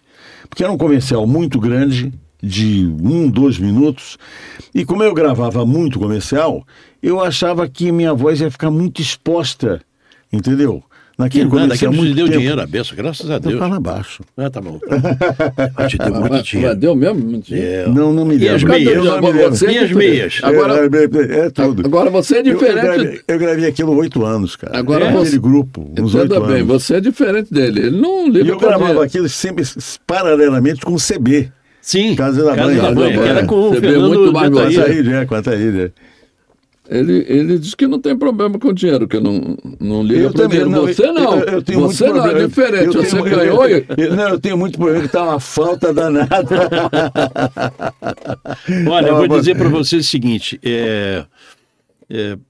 a minha vida, ela foi marcada muito pela minha família. Isso é muito bonito. Meu pai era jornaleiro, ele com 12 anos e o irmão dele com 14, em 1920 foram colocados num navio de carga, ilegalmente, dizendo, vai para o Brasil tentar a vida. 12 e 14 anos. Podiam ser o que quisesse. Formaram as famílias deles, sabe? Criaram os filhos. Então, isso tem muito a ver com a minha formação. A minha formação moral e de caráter vem muito dos meus pais. Minha mãe, o meu pai era amigo dos irmãos da minha mãe, porque eles são da mesma cidade, Paula, na Itália. Ah, sua mãe também é italiana. Agora se conheceram aqui, né? A diferença deles era de 6 anos. Então, quando ele tinha 12, ela era 6 anos, ela era uma garotinha, não tinha nem... Se conheceram aqui porque os irmãos da minha mãe... Seu pai e a sua mãe, quando se conheceram? Não, vou saber se eles foram um pedófilo. Papai tinha 35, ele teria 35? quase 30 anos e minha mãe teria 24, alguma coisa assim. Né? Foi por aí. Foi menos. Agora você vê, vieram se conhecer da mesma cidade. Da mesma cidade. Mas o meu pai era amigo dos irmãos da minha mãe. Então, vieram aqui. E aí eram amigos lá de formaram uma sociedade aqui. Formaram aqui uma sociedade. E os meus tios maternos vieram antes para o Brasil. Então o papai encontrou com alguns aqui e aí um dia... E também o grupo, a italianada fica toda junta. Ficava todo mundo junto e tal. Mas por que não foram para São Paulo, onde diz que... Engraçado, mas é engraçado que no Brasil existem 35 milhões de italianos e descendentes de italianos. Né? No Rio de Janeiro são 600 mil. Mas foi muita gente para São Paulo por causa do navio que a primeira imigração foi para lá. Que a nossa imperatriz, Teresa Cristina, ela era italiana. A mulher de Dom Pedro II, ela era italiana. Fez agora 150 anos da primeira imigração italiana. Então isso me deu muita base para a minha vida. Com certeza. Família, meu pai sempre me disse isso. E o meu pai, antes de morrer, ele morreu, eu tinha 18 anos, eu era um garoto. 18 anos. Ele me chamou no quarto, falou, o único homem da família é você, porque eu tenho 2 irmãs. O único homem da família é você, e você tem meu nome, porque eu sou Luiz Santoro Filho. E você era o mais novo ou mais velho? Mais novo. A mais velha, minha madrinha, tem 88, a do meio tem 79, e eu tenho 73. E ele disse, não caga meu nome. Recomendação básica. Ele sabia que ia morrer. Ele disse, eu vou operar e vou morrer, porque o câncer pegou muito. Pegou no rim, pegou o resto e tal, e foi embora. Em 15 dias ele morreu. E aí ele falou isso, não caga meu nome. Isso foi uma coisa que pesou na minha vida, entendeu? Eu nunca fiz besteira, porque você sempre lembra o seguinte, eu vou envergonhar meus pais. Sabe? E ficou só minha mãe e eu. As minhas 2 irmãs já tinham casado. Então, isso é base de tudo é com família, certeza, amigo. Com certeza. Tem família no meio? Sem dúvida alguma. Entendeu? É fundamental. Mas aqui, tá vendo? Que conversa boa com o Luiz Santoro. Você já quer terminar o programa? Não, de forma nenhuma. Isso aqui, eu só vou aqui, meu amigo, fazer o meu comercial. Sim, pensei que já quisesse terminar o programa. Se inscreva, compartilhe, ligue o sininho e, se possível for... Aqui ainda, continua aqui no QR Code, o Pix. Pois é, aqui na TV Carioca da Gema, a primeira TVcast do Brasil, quiçá do mundo. E tem uma coisa, hein? Tem uma coisa. Nós temos programação diária. Nós não somos... Não é uma coisa qualquer. Por isso nós por isso que eu falo TV Carioca da Gema. Porque tem programa todo dia. Segunda, terça, quarta, quinta, 2 programas, sexta e sábado. E precisamos de você, precisamos da sua audiência, sem dúvida alguma. Porque a sua audiência é que nos sensibiliza e nos incentiva fundamentalmente a que possamos daqui estar, como agora, conversando com Luiz Santoro, um dos maiores apresentadores de telejornais da televisão brasileira, independente de um grande radialista. Tá bom assim? Fala, Santoro, fala. Papagaio não, locutor, desculpe. Papagaio no locutor. Papagaio no gesto. O seguinte, em publicidade em TV, porque eu vejo muito hoje o merchandising. Eu morro de rir com a falta de criatividade. Falta de criatividade. Querido, se você tem... Eu vou te dar um exemplo. Tem um... Falta de criatividade total. Total. Você vai... Eu peguei outro dia um vídeo, esses memes que mandam pra gente, um vídeo de um rapaz entrevistando meninos que estavam saindo do ensino médio, do 3º ano de ensino médio. Você sabe quem foi Ayrton Senna? Presidente do Brasil? É educação. Borges, se não bater na educação, não vai ter. É escola, amigo. É escola, amigo. O Japão só emplacou quando... Por causa disso. Cada escola... Fidel Castro, quando pegou Cuba, o que ele fez? Fez as melhores escolas para dar base para ele, para tudo que ele tinha. Isso aí. Sabe, agora, eu sou totalmente contra o comunismo. Sou totalmente contra. O comunismo eu sou totalmente contra. Mas ele fez isso, ele era inteligente, pô. Pegou e botou escolas da melhor qualidade para dar base para os cubanos. A gente não pode esquecer que há pouco tempo a Coreia do Sul não era nada. Pois é. E mudou completamente. Por quê? Escola. A gente tem que lembrar disso. Escola. Hoje não tem mais EMC, Educação Moral e Cívica. Não tem mais OSPB, Organização Social Política Brasileira. A outra não foi dizer que estava escrito na bandeira? Na Ordem e Progresso? Ordem e Progresso que está escrito na bandeira. Isso. E ela falou o quê? Ela falou que era outra coisa que estava escrita. É uma jornalista falando isso. É uma jornalista. É só procurar no YouTube, você vai ver aí. O Hugo pode procurar isso aí. Procura essa que é uma jornalista. Disse que não era a ordem, que estava escrita outra coisa. Não me lembro agora. Não me lembro exatamente o que era. Eu fiquei assim, quando eu vi o vídeo... Independência ou Morte estava escrito. Quem foi? Meu Deus. Foi da CNN, né? Se não me engano. Da CNN ou... Olha lá. Tá aqui, ó.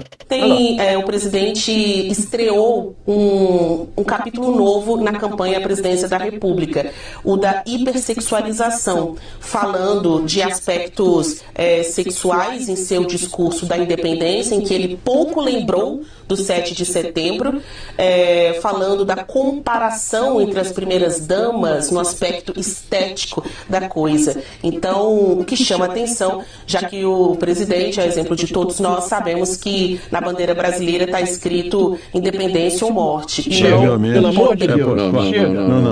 Não, inclusive ela devia ter sido mandada embora.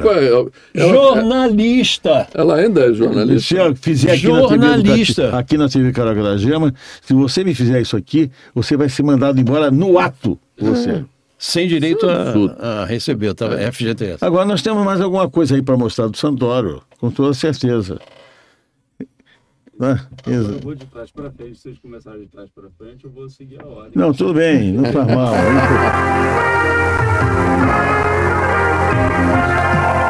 Marquezine, né? Não, tem um artigo do Marquezine. Da marca lá.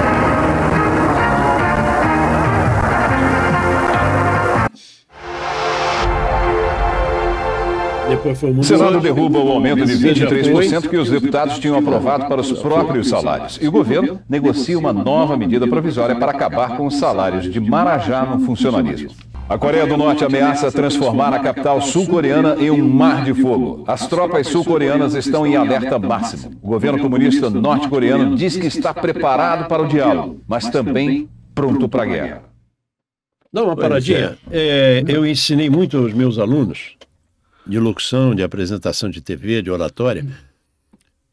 O principal não é a voz, é a interpretação. Isso. Quando você interpreta, as pessoas entendem melhor. Eu posso dizer, Borges, eu fui ver um filme muito legal.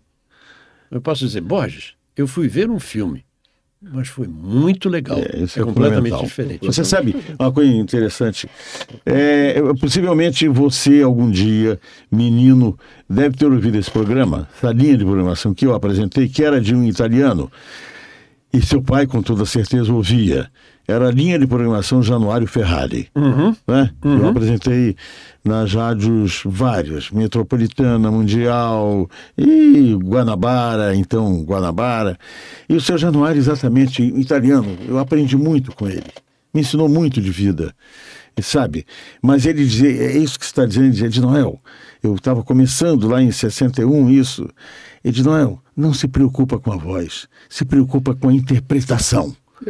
E é realmente isso, a interpretação. Que passa para os seus alunos, é exatamente isso. Exatamente isso, a interpretação. A voz é consequência. Hoje em dia, quem está perdendo espaço e perdendo dinheiro é o locutor, porque estão botando inteligência artificial que não tem nenhuma interpretação. Perdeu. Seco. Não, eu contei isso aqui já.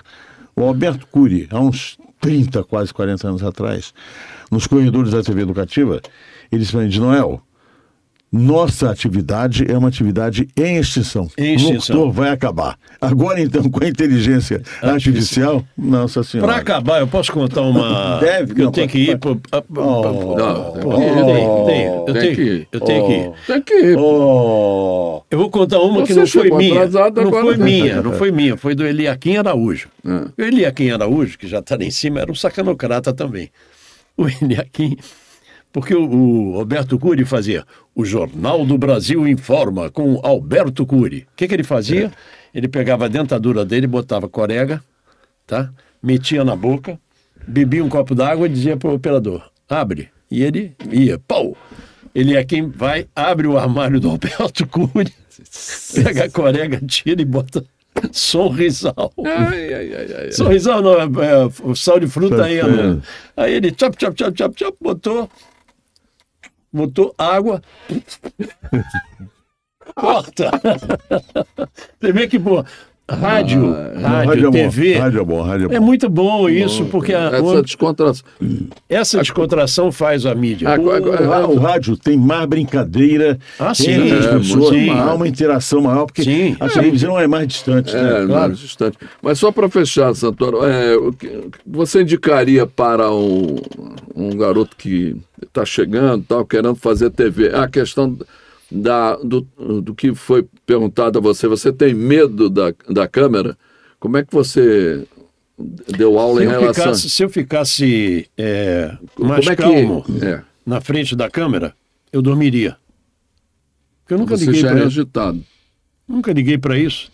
Eu acho que a pessoa tem que entender o seguinte, quando você fala aquilo que você sabe... É como se você estivesse conversando com uma pessoa. Conversa aqui, não. Bate-papo, sabe? Você se o cara ficar nervoso, imaginar... se você ficar nervoso na frente da câmera, não faça. Não faça. E não consegue fazer. E não consegue fazer, não. Sabe? Essa é a realidade. Não dá pra gente ficar, sabe, imaginando que vai ser uma coisa diferente. Não. Ficou... Perdão. Natural. Ficou o mais natural possível. Uma coisa curiosa, Santoro, eu estou dizendo por experiência, obviamente, própria. Eu também... se você parar para pensar quando acende aquela luz ali, quantas pessoas estão me vendo, entendeu? Realmente o cara, entende? Vai pirar. Vai pirar. Ah, sim, aquilo ali, quem está me vendo é o pessoal que está aqui comigo, que acabou, que é tudo amigo, tá, eu estou em casa.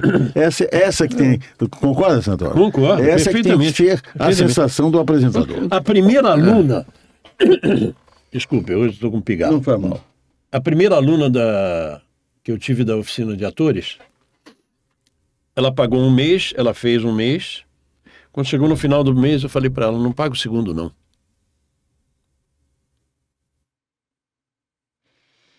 Foi esse silêncio que ficou. Uhum. Ela falou, como assim? Eu digo, desculpa, querida, mas você não dá para isso. Não dá para isso. Não faça isso. Pode não dar. Não faça isso. Ela ficou chateada na hora comigo, depois ela viu que realmente não era. O pessoal da oficina disse assim, esse cara é maluco, né? Contratamos ele, a primeira aluna, ele desestimula, não paga. Porque você tem que cair na real. Lógico. Zé Aldo, lutador, Zé Aldo, foi meu aluno. Chegou o professor, me ensina a falar. Como é que ele está hoje? Falando normalmente. É verdade. Minotauro, porra, sabe? Marcelo Alonso. Tem um grande problema que é flamenguista. Mas, pô, sabe, se expressando bem, porque tem que saber se expressar. Eu, quando vejo ele lutando, dá vontade de ver ele perder sempre. Não faça isso. Porque ele é flamenguista. Faça isso. Nós já fomos recompensados no final de semana. Não, mas eu gostava dele. O Aldo é gente boníssima. Pessoa finíssima. Todos eles. Olha ele aí. Olha ele. Você, tá vendo? Tá vendo? Oficina de atores. Oficina de atores. Mas, Santoro, quer dizer que você já quer ir embora?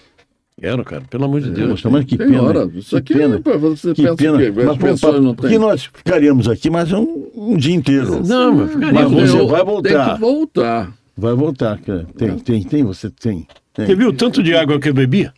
Ainda tem mais uma foto? Tem o tanto de água que eu bebi, pô? Pois é. Pô, eu sou idoso. Eu tô com o estatuto do idoso aqui no bolso.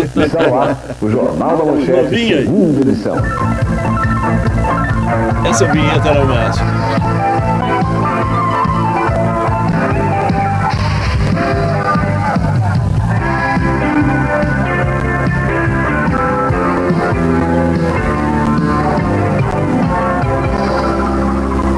O advogado que defende dois dos acusados da morte do procurador Jorge de Mello e Silva acusa em Recife o procurador Francisco Nóbrega como o mandante do crime. Sabe por quê, né? Reafirmo. O mandante do crime se chama Procurador da Justiça Federal, colega de Pedro Jorge, Francisco Adalberto Nóbrega. Se trouxerem provas, seja lá contra quem for, eu peço o aditamento da denúncia. Se não trouxerem provas, isto vai morrer no vazio. Então, se eu consigo o erro judiciário, sem dúvida nenhuma, e no documento que eu lhe passei às mãos, está aprovado o erro judiciário. O presidente norte-americano Ronald Reagan e a primeira-ministra britânica Margaret Thatcher conversam durante 1 hora em Londres. Margaret Thatcher recebeu Reagan muito sorridente na entrada da sede do governo na Downing Street. Os dois trocaram ideias sobre desarmamento nuclear e as negociações com os soviéticos. Nesta quarta-feira, os dois assistem às comemorações do dia D. No dia seguinte, voltam a Londres para o encontro dos 7 países mais ricos do mundo, onde Reagan vai propor a criação de um fundo mútuo de reserva de petróleo, no caso do Golfo Pérsico fechar por causa da guerra Irã-Iraque. O Clube de Paris suspende negociações com o Brasil. Tancredo tem novas propostas para reaquecer a economia. Esquenta a disputa pela presidência da Câmara. Um protesto cheio de lama em defesa do meio ambiente. E no Havaí, um milionário balé de baleias. No ar, o Jornal da Manchete, segunda edição. O pessoal ficava pau da vida. O pessoal ficava pau da vida porque eles escreviam sempre, está no ar o Jornal da Manchete. Eu não falava não está no ar, falava no ar. No ar. Está no ar, claro. Está lá. É verdade. De Noel. Santoro, puxa, muito obrigado pela gentileza de nos ter brindado com a sua história aqui, uma parte da sua história. Uma parte. Não é? Mas eu tenho certeza absoluta de que você vai voltar em breve, entendi. Inclusive quero até deixar de antemão um convite antes do Natal, para que você, sim, se Deus quiser, mas para que você participe da nossa história do rádio. Aí nós vamos falar sobre rádio. sobre sua participação no rádio. Já trouxe aqui. O História do Rádio é apresentado pelo Roberto Salvador e eu sou simplesmente o que eu sou mesmo, Hugo? Na História do Rádio? Com o Roberto. O Intrujão. Exatamente. Então, já trouxemos o Bianchini, o Vanderlei, para falar sobre a Rádio Mundial. Mas vamos falar sobre o grande Vanderlei. Vamos fazer aqui com você outras coisas das emissoras de rádio pelas quais você passou. Tá bom. Mas muito obrigado. Agradeço, sensibilizado a sua presença.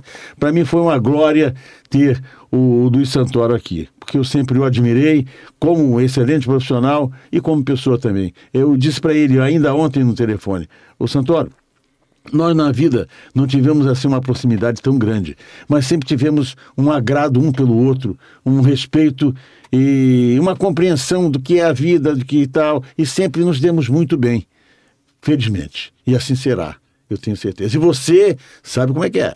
Não pode deixar de se inscrever no canal da TV, no canal não, na TV Carioca da Gema, compartilhar, ligar o sino e, segundo o Borges, o Pix. Até breve. Voltaremos. Até breve. Um abraço. Até mais.